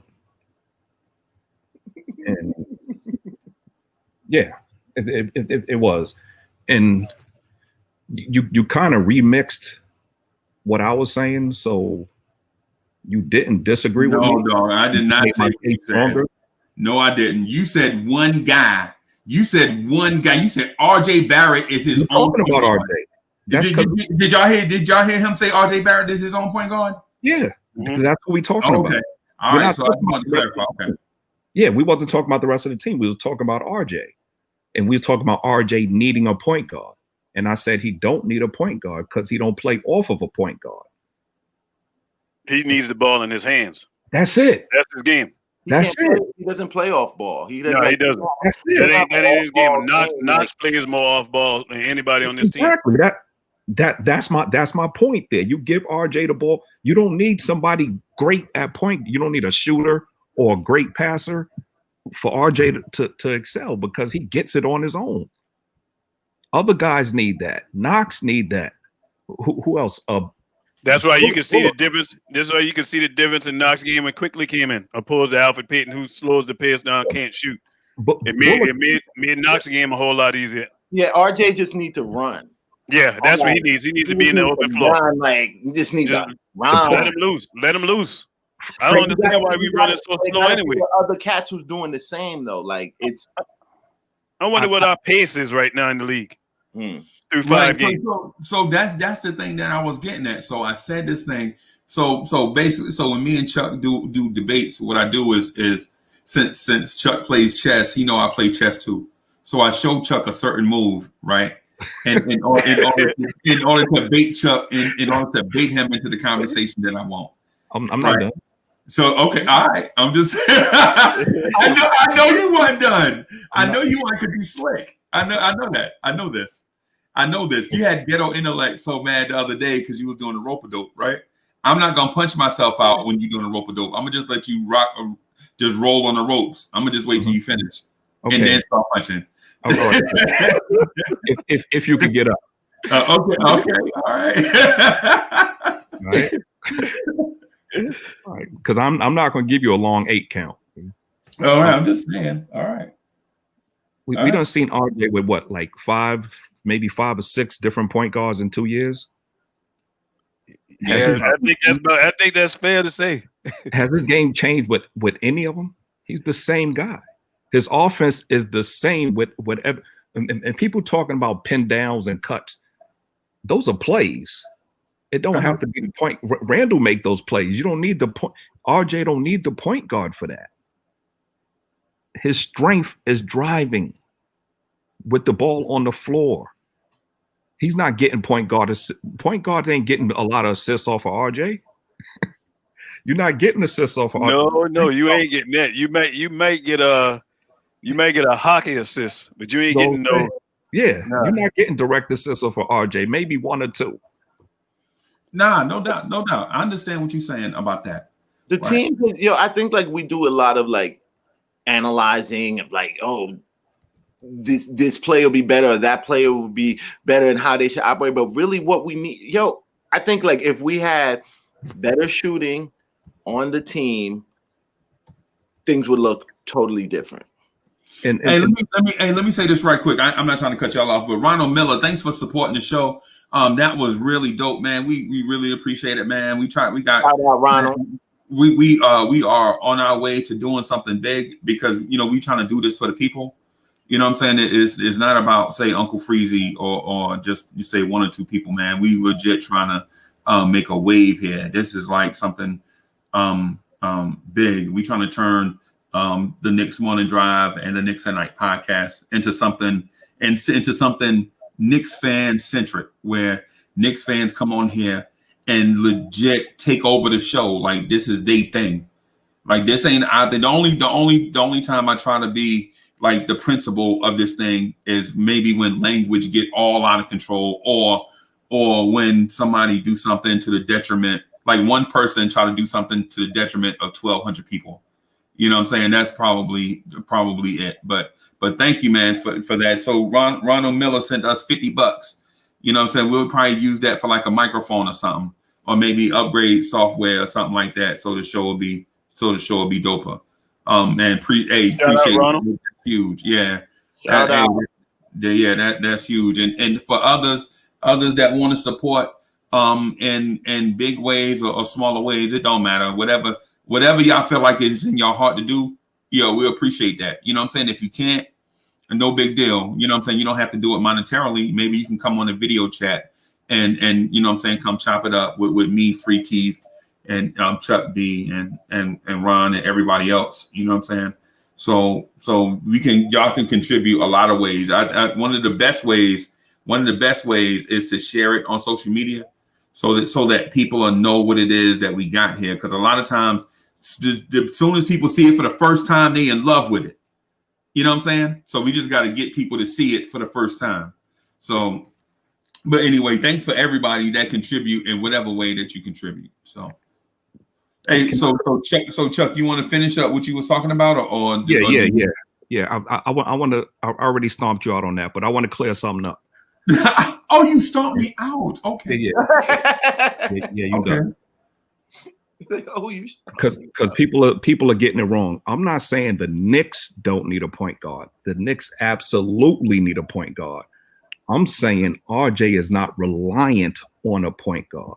We understand and that's actually a beautiful. No, people in the chat didn't understand that. That's a beautiful thing because now you got versatility in your lineup. Keep rocking, Chuck. Yeah, people in the chat didn't understand that. They was thinking the team or whatever.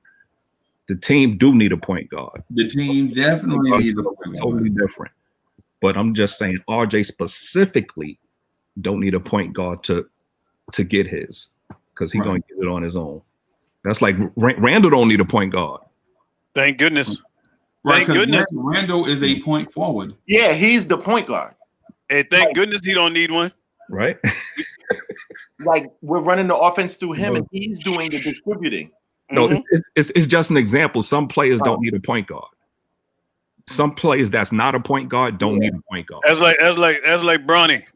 Oh, Bron James don't need no point guard, man. Here's the point. Right. Exactly. Right. So thanks to Jamar DeGraff Reed for sending a $10 super sticker. And I think we got another cash app. Let me see just real quick. I want to shout out everybody, man, in real time. So Marquise Edwards, hey, thanks for the $20 cash app, man. It's going to grow the show.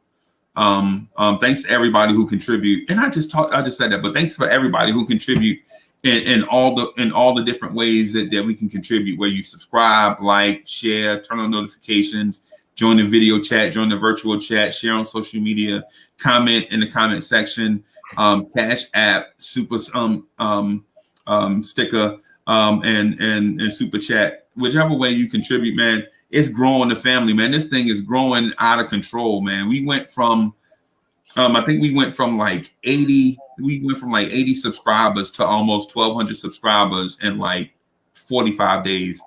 So obviously, we're doing something right. I'm not for sure what. Maybe what I'm doing right is turning on the mics and getting out of the way and letting y'all do y'all thing on the channel. I think that's probably the best way to subscribe it. But whatever it is, we're gonna keep on keeping on. So thank everybody for contributing in all the ways that y'all contribute.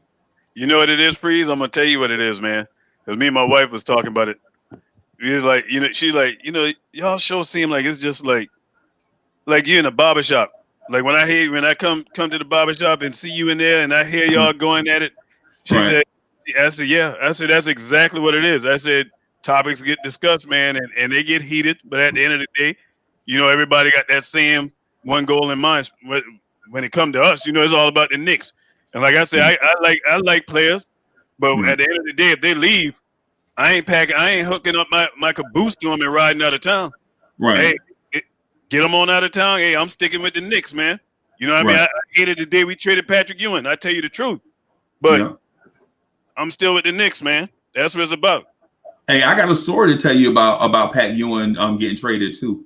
But let me first do this. Anton Cates, thanks for the super chat. Anton Cates says, man, where it go? It was up here. Oh, salute Knicks fans, salute panel and chat. Hey, I'm telling y'all, man. Hey, I be telling y'all, and y'all take this thing lightly. I don't know if y'all take it as heavy as what, but when y'all be on the panel, like when y'all be up here, people legit follow y'all. Like they turn into like fans of the stuff that y'all be talking about. Like they take this thing from the video chat to Twitter. Like I wonder if this dude is on Twitter, and then they go on Twitter and be looking at y'all stuff. You know what I'm saying? And then they follow you on Twitter. You know what I'm saying? Then they follow all y'all conversations or whatever. And it's not because of some weird thing. It's because y'all present yourself in a way, and people either rock with you or they don't. If they rock with you, they're gonna follow you. They're gonna be asking me like in DMs, like, "Yo, Uncle Freezy, how come Free Keith only be on once a week?" Man, I don't know. I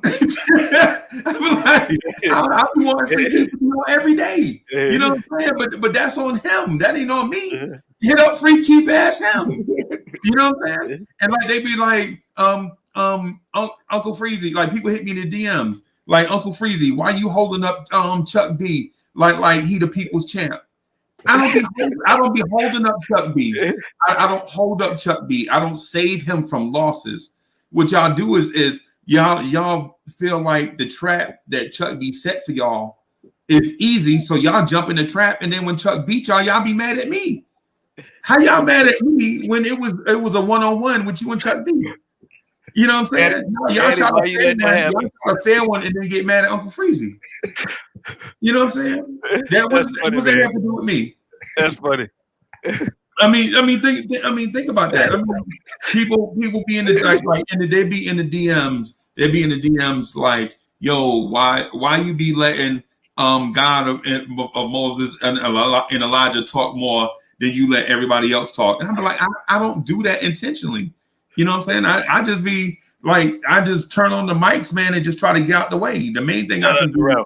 Yeah. So I'm like the DJ. I don't, you know what I'm saying? I don't go out there and dance. I just put the music on and let people have a good time. You know what I'm saying? That's what it's supposed to be, right? Here, Freezy go. He's so humble. Yeah, hey man, hey, Keith, don't do that because you came in the chat the other day with all that energy, and then people DMing me like, yo, why he ain't all every day? You know, I ain't got nothing to do with that. I don't know what that man's schedule like. You know what I'm saying? He come on when he come on. I got a question for y'all though. Tune in every day, and then that way you guarantee not to miss them. All that energy, and they deliver me an L. That's all right. I still love my team. I still love my gang. Yeah, man. Yeah, everybody got different styles of in the between us. Like Joe and God will start talking while you're talking, and it'll make you stop. You know what I'm saying? Then they'll just take over, and then they'll keep trading off with each other. Then you waiting to get in. And it's like, So when people say, how come you letting God or whoever talk more than everybody else? That's their style. You know what I'm saying? Like, I'll wait till you finish. And then sometime I won't talk for a whole hour because I'm waiting, and one of them, Joe, will jump in. Like, because you got dudes that's mad aggressive, then they'll get louder than you. So you be like, all right, he won. You know what I'm saying? Yeah. Right? Yeah, because they Joe and they long-winded. Joe and God, too long-winded guys because they keep repeating themselves. You know what I'm saying? They give it to you in Spanish, English, and French, and the same thing over and over again. These are facts. And Chuck is right because sometimes like when people be talking, I'll just get out of the chat period and just let somebody have it. Like if they if say when I see the Prince revving up to get in his bag, hey, I just step out of the chat, just let Prince go. I mean, I ain't gonna say nothing. I mean, just go ahead and rock. What you want me to say? Because when the Prince start exercising, ain't nothing you can say no way. Yeah, when that boy hit that next octave, hit that next gear, you know, he in it. Just let him go. Just let him go. Shout out Prince, man. Shout out, man. Yeah, man. But you know the Chuck's point, you know, about Moses last night, man. I had to talk to him, but you know, all love, man. I told him, I said, it's not that I don't want to hear what you're saying. You know, I said you make so many good points that by the time you want to comment on the point, he done changed gears to something else. Yep. So the task is to try to keep him on task. You know what I mean? Shout out to Ralph, man. Good guy, man. Shout out to him. Shout out to Joe as well. Yeah, hey, he said God and Moses and Elijah. That's my guy because he makes bold predictions, and a lot of times what it is, he don't make bold predictions on the fly. He'll talk to me during the week on the telephone and be like, okay. As soon as I see the phone, I'm like, shoot, that's Raphael. Should I answer this one? Because I know if I answer, I know this is gonna be like an hour and 15 minutes. Yeah. So I'm like, and then I answer, and he goes straight in for like an hour and 15 minutes, and I might get in like 30 words in an hour. And so by the time I hear all that stuff, when he say it on the show, I'm like, yo, let him talk, let him get his thing out, because he legit be thinking about this stuff in like a week in advance. Like he told God and Moses and Elijah said, Julius Randle will be an all-star because he's gonna get his assists up, and it's gonna open up everything for the team. Right? He said that back in October, right? And people on the chat killed him for that. And then the season started, and Julius Randle is averaging 7.5 assists a game. And all we can do is tell, hey, Raphael, you was right. He was the only one who saw it, man. Shout out to him. Yeah. He was right. He was right. And at the time when he said it, in real time, we was like, this dude's ridiculous. 7.5 assists. Who gonna make the shots? Is what we was thinking. You know what I mean? But we come back, and now Julius Randle is throwing pocket passes with his offhand. You know what I'm saying? Looking like a total different player. right? The dude said he lost weight and he's listed at 254, right? Last year he was listed at 250. So that's a conundrum right there. Like, how did Julius Randle lose weight and he's listed at more weight, right? I don't know how that. That just let me think. Last year, dude was not out of shape, but let's just say bigger. No, right? he was out of shape, bro. They said a lot of them cats was out of shape, man. What? From that Fizdale? Them pictures with the chains. The chains on them and looking like a slave and Django. Oh yeah. That's me trying to write different narratives. Like I saw you, bro. Yeah, I saw the pack. You know what I'm saying? Like you was in shape. No excuse. No. I'm just going by but all we can go by is what they tell us and what and eyes though. He didn't look the way he looked this year. That's for sure. He looked more trimmed down this year. I wish we could pull up pictures, man. Like I can't remember that. Hey, Free Keep, you right, because I know the exact picture you talk about where he doing the dips. Yeah, I remember that. Look at him. They show clips of him and Frank and all them guys. There was a bunch of them. They were showing. Yeah, we're showing all of them. Yeah. Matter of fact, that you know what that was on? That was on Sim's channel. Yeah, that was on Sim's channel. Shout out to Nothing But Knicks, man. Hey, so let me do this real quick, Ron. So shout out to. So let me scroll back up. So shout out to Jason Alba for the super chat. Chucks remind me of the WWF manager Bobby Heenan. Shout out to the rest of the panel and keep up the great work. Hey, I appreciate that, Jason Alba. Man, keep coming back, y'all. What we trying to do is make this a comfortable place for Knicks fans to come and just hang out. It's like the Knicks hangout. You know what I'm saying? The place where we can come and legit talk about Julius Randle with chains around his neck, lying about his weight. you know what I'm saying? Hey, and also shout out to Marquise Edwards for the $20 cash app. Appreciate y'all contributing to the show. So 100% of this stuff is going back into the show. Like me and other contributors to the shows, me and Stephen Fox, man, we personally we good. You know, I mean, we a good life. We just want to I just don't want to take my bread and put it into the show. You know, I mean, I will for certain stuff, but I don't want to make like, you know, a $4,000 or $5,000 investment on my own. What I'd rather do is have everybody contribute and we all contribute to making this thing great.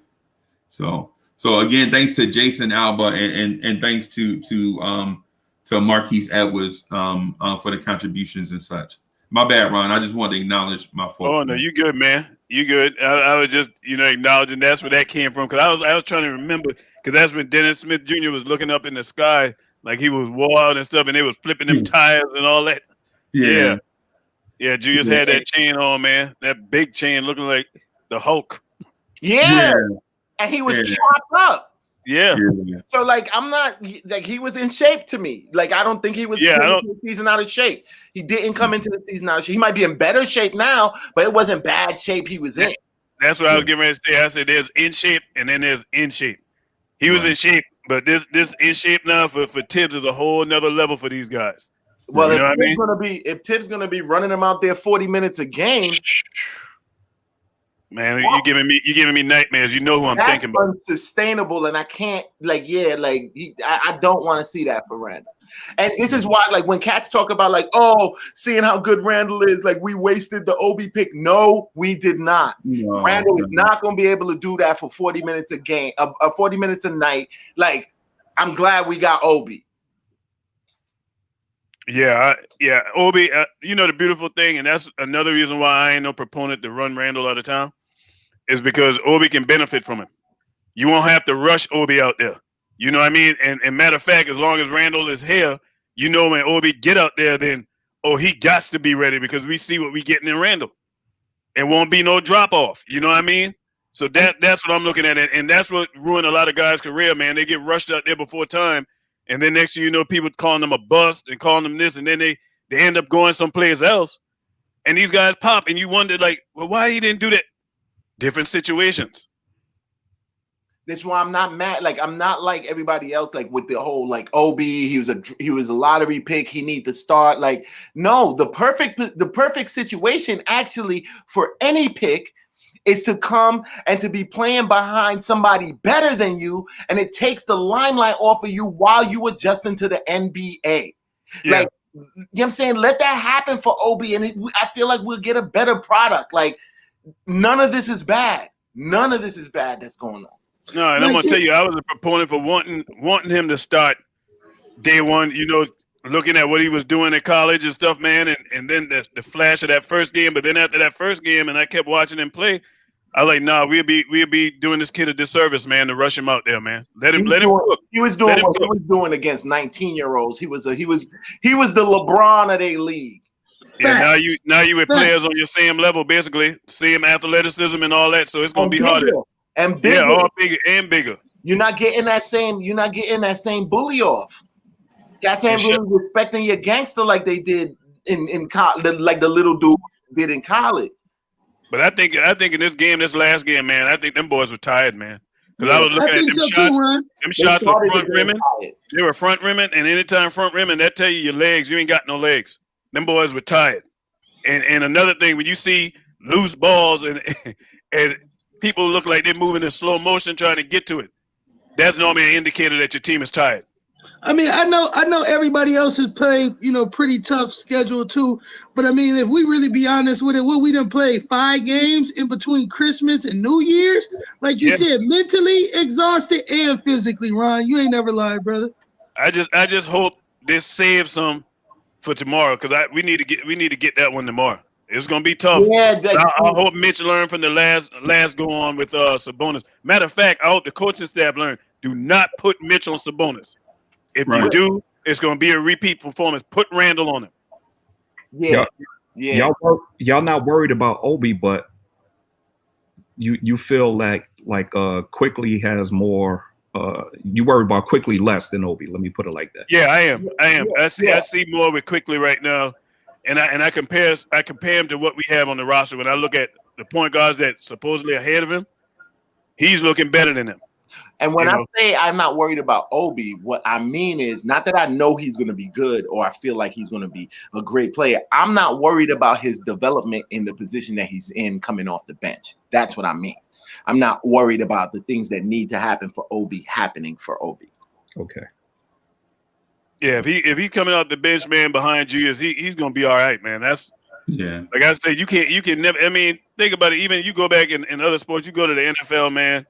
Them quarterbacks that sit for a year or two behind a good one, dude, it works out so much better for them, Like that learning curve, it makes it so much easier and more palatable, especially if the team actually is pulling out some wins.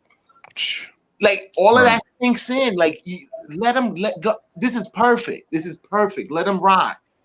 Right. So the perfect example of that is Patrick Mahomes. Right. So I was about to say that, Freeze. I was about to say that.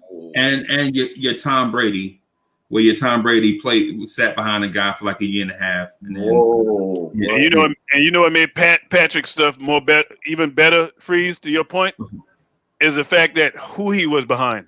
Alex Smith is a quarterback that values the football. You know what I mean? People call him a game manager, but I hate that term. I want a quarterback that game manage. You know why? Because I know you're gonna respect the football. You're not gonna just throw the ball in bad situations. And that's what Alex Smith does. The reason why Alex Smith wasn't considered one of the greats is because he didn't have that strong of an arm. But when you talk about somebody ain't gonna be giving it to the other team and can throw accurate, that's Alex Smith. And dude got a chance to sit behind him and see that. Right.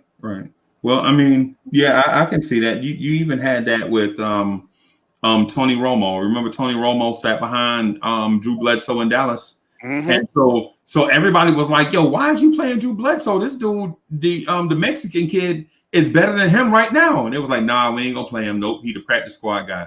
We got him on the practice squad pretending to be Michael Vick. You know what I'm saying? And then he got his shot, and then he wound up being statistically one of the best quarterbacks the Dallas Cowboys ever had. Like, just like the kid behind Drew Brees right now. He's gonna be good too. Yeah, y'all can point out so many of these occurrences because that's how it's supposed to go. Like if we're being real and like if we're being a real and we're stepping into real competitive sports time, the new guy sits behind the better older guy. That's the development process. Mm-hmm. Like we've been behind so long that we just dependent on kids to do everything. True. Right. So you mean kind of like how Mo is an understudy of Chuck B. the dude Mo that be in the video chat. Hey, good one. Hey, the dude Mo that be in the video chat. He be like, whatever Chuck B say, whatever Chuck say, he be writing it down. Like, and then we're like, what you got, Mo? You be like, yo, I'm gonna say what Chuck said. No, I'm just messing with you, Mo. It's all good. It's all good. Hey, so chat, man, I'm about to wrap up. But I wanted to see who y'all wanted to be y'all star chatter of the day. So I'm gonna go out on a limb and say Trizzy Trey. Trizzy Trey. Shout out to Trey, man. Shout out to Trey. He came on with the realness. Right. And so whoever is, of course, is whoever the family wants it to be. You know, this is a family vote, but I'm just throwing my thing only count as one. So whoever y'all want it to be, I think. So the video chat co-signed too. They were like, Trizzy. I think we got two people in the video chat to say Trizzy might be it. So virtual chat. Who do y'all have? Okay, so I see Trey. I see. Okay. Give it to the Rook. Okay. I see you, Andy. All right. That's only because all y'all Knicks fans love rookies. And plus, plus he took his beating like a man, so I'm gonna give it to him. Oh, he took it like a G, right? The last thing he got off was me getting on him, so I let him live. You like? Shout out to Trey, man. I ran him off. Yeah. All right. Well. I'll just go ahead and go out on the limb and say, Trizzy Trey is the star chatter of the day. I'm gonna put y'all go make sure y'all follow us on Twitter. Our Twitter thing is weak. This right here is strong, but on Twitter we weak, man. I think we only got like real like 100 followers. A show like this is supposed to have at least like 800 or 900 followers strong. Y'all supposed to be a posse on Twitter. You know what I'm saying? We're supposed to be a hive on Twitter, like the Frankers or the Bayhive. Frankers. Freezy boy, you killed me with that one.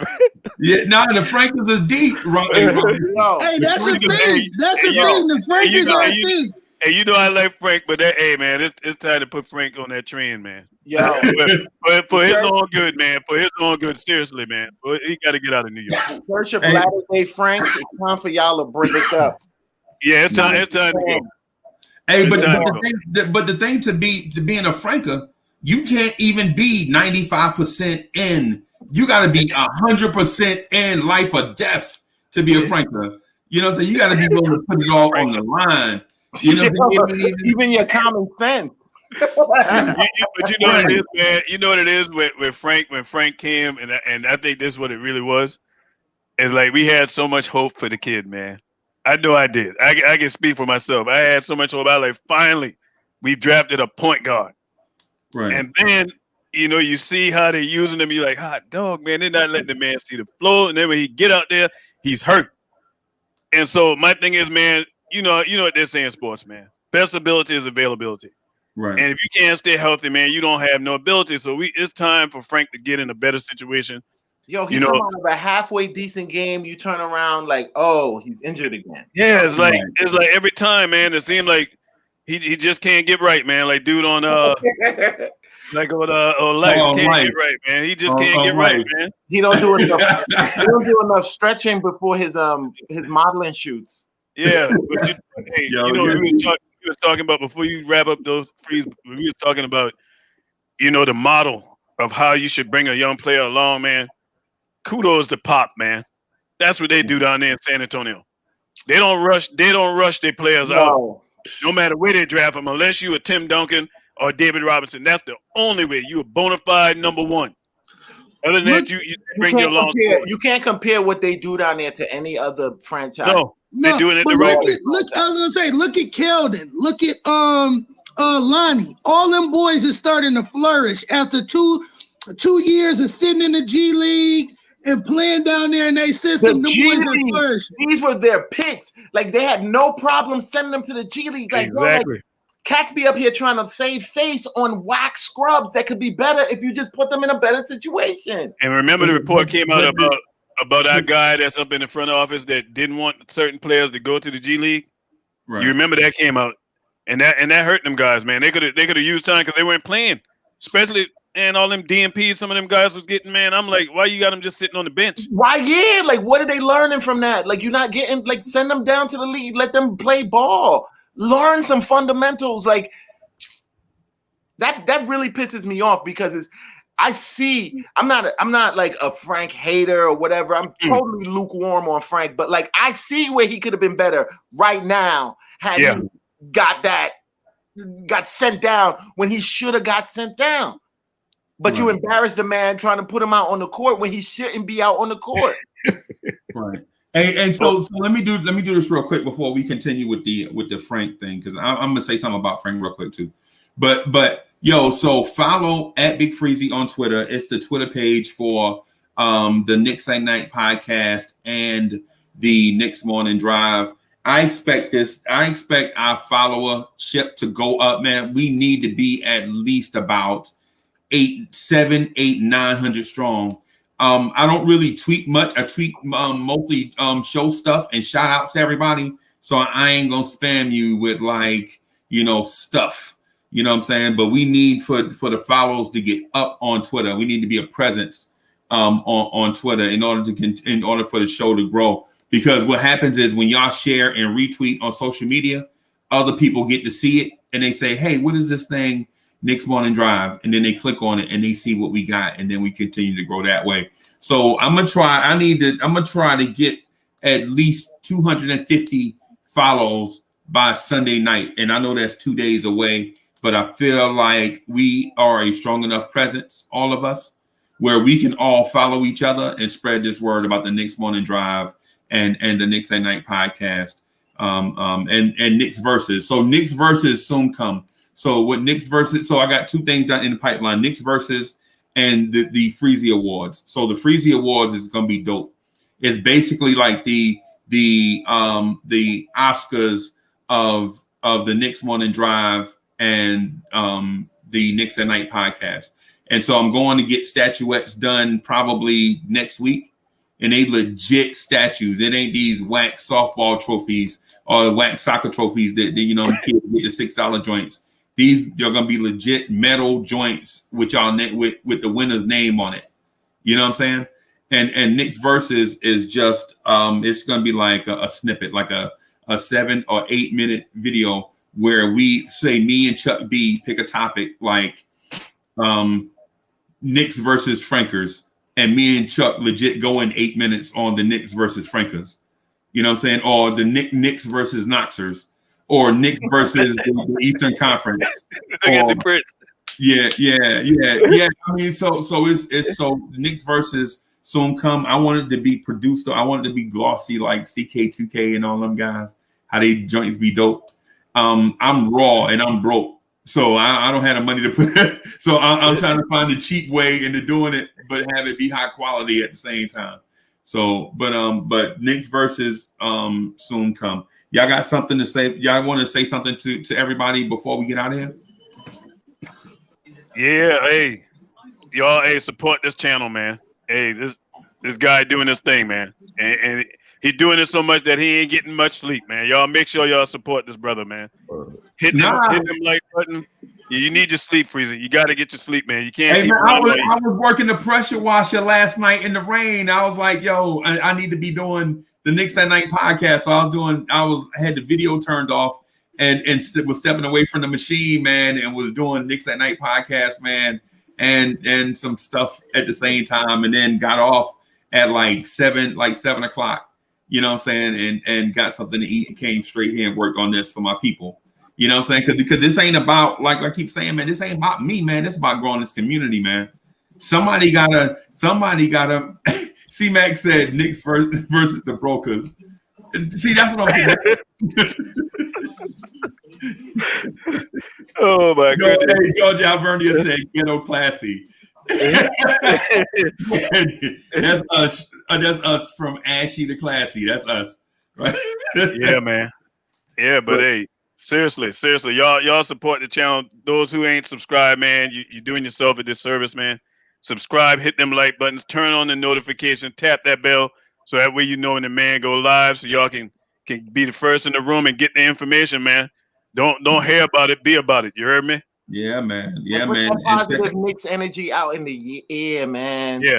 Yeah, that's what we need. Like, Yeah, none of that they need us, man. They need that. They need that. Bias stuff. You know what's crazy? Somebody talked about it, man. We beat Milwaukee and they ain't give us no kind of airtime. Let that sink in. That's what I said. Yeah. That's crazy. That's crazy. That's crazy, man. So we are gonna be like if it's energy to come from anybody, it's gotta come from us. Like, so, like, remember that. Like, Knicks up. Knicks up, these other clowns down. That's it. For sure. Prince, you got something you want to say before we get out of here? Hey man, Blue Orange Tears, man. We gonna come out with that Blue Orange tea real soon. Me and Freezy, we just gotta get the outsourcing of the ingredients, but we're gonna get it to y'all real soon. But going forward, y'all, let's keep growing this thing, man. And, you know what I'm saying? It's great to be able to jump on here, you know what I'm saying, get crazy, but then still bring it in and, you know what I'm saying, respect my brothers and my, fellow other Knicks fans. So definitely, man, going forward for this season, like Free Keith said, let's, bring some optimism and, you know what I'm saying, let's hopefully that these Knicks continue to play the brand of basketball that we know that they should be able to play, man. And look forward to this season with you brothers. And hey, man, it's a new year. Be blessed. And you know what I'm saying? Let's keep this thing rolling. Let's keep popping. Yeah, man. Hey, you got something? We're gonna ride it out together, but don't get your hopes up high. We ain't gonna be good. We might break 20 wins. Don't overrate the players like y'all usually do. Obi's not gonna be that good. Quickly is not the answer. Yeah. So Boy, you one of a kind, boy. I tell you. So lower your expectations before it's too late. Hey, so I want to say one other thing too. Me, Chuck, and Art are working on a podcast, and so we kind of booted it back to January. Like, what we're gonna do is we probably I'm gonna probably hit up Chuck this weekend so we can get a nail down a time, Chuck and Art. But we're working on a podcast, and so we have a name out there. I'm gonna throw it out there so nobody will steal it. So we're working on a podcast called Knicks Unbiased, where we talk about every topic under the Knicks sun, but it's totally unbiased. No favoritism, no pie in the sky, no optimism, no negativity, none of it. Just straight up as unbiased as we can make it. We're making it a straight line as we can make it. That way, when people hear it, they hear the unbiased views and all that stuff.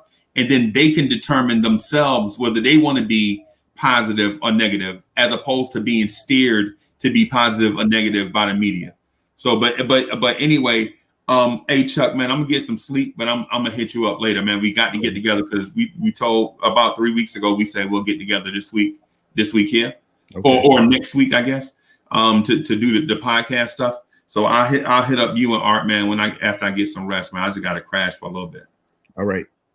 Hey, and so thanks to everybody for in the chat for all the positive energy and vibes, man, and thanks to the video chat. Trizzy Trey, you are the Knicks Morning Drive star chatter of the day. I'm gonna make sure I shout you out on Twitter. Go to Twitter at Big Freezy to check out the past two winners. The initial winner of the Knicks Morning Drive star chatter of the day is Chuck B. So we shouted him out, and then yesterday's winner was Free Keith, and so we shouted him out on Twitter also. And so Trizzy Trey, you that guy. So look for that probably later on this afternoon. Hey man, thanks to everybody. I'm out of here. Peace. All right, Breezy. Peace. All right, fellas. Hey, wait, before I go, make sure y'all subscribe to Ron Cleveland channel. Man, it's the Knicks. Make sure before you go to Freezy, man, seriously, man, because I'm gonna tell you, me even doing the live shows, I was never gonna even consider doing that. Right. You know, so shout out to you for pushing me in that direction, man. And so now just to let everybody know, man, 5 o'clock. You know, I'm pushing that 5 o'clock slot. You know, the only thing at 5 o'clock is them syndicated stuff, man. Ain't nobody at 5, so I'll be on at 5 today, man, and pretty much every day. You know, so you turn on your notifications, you get it for those who are already rocking with me, man. But appreciate all you guys, man. Prince, this thing go way back. Hey, Keith, man, you very knowledgeable, man. You're gonna have to come on my show. Not my show, but come on their show.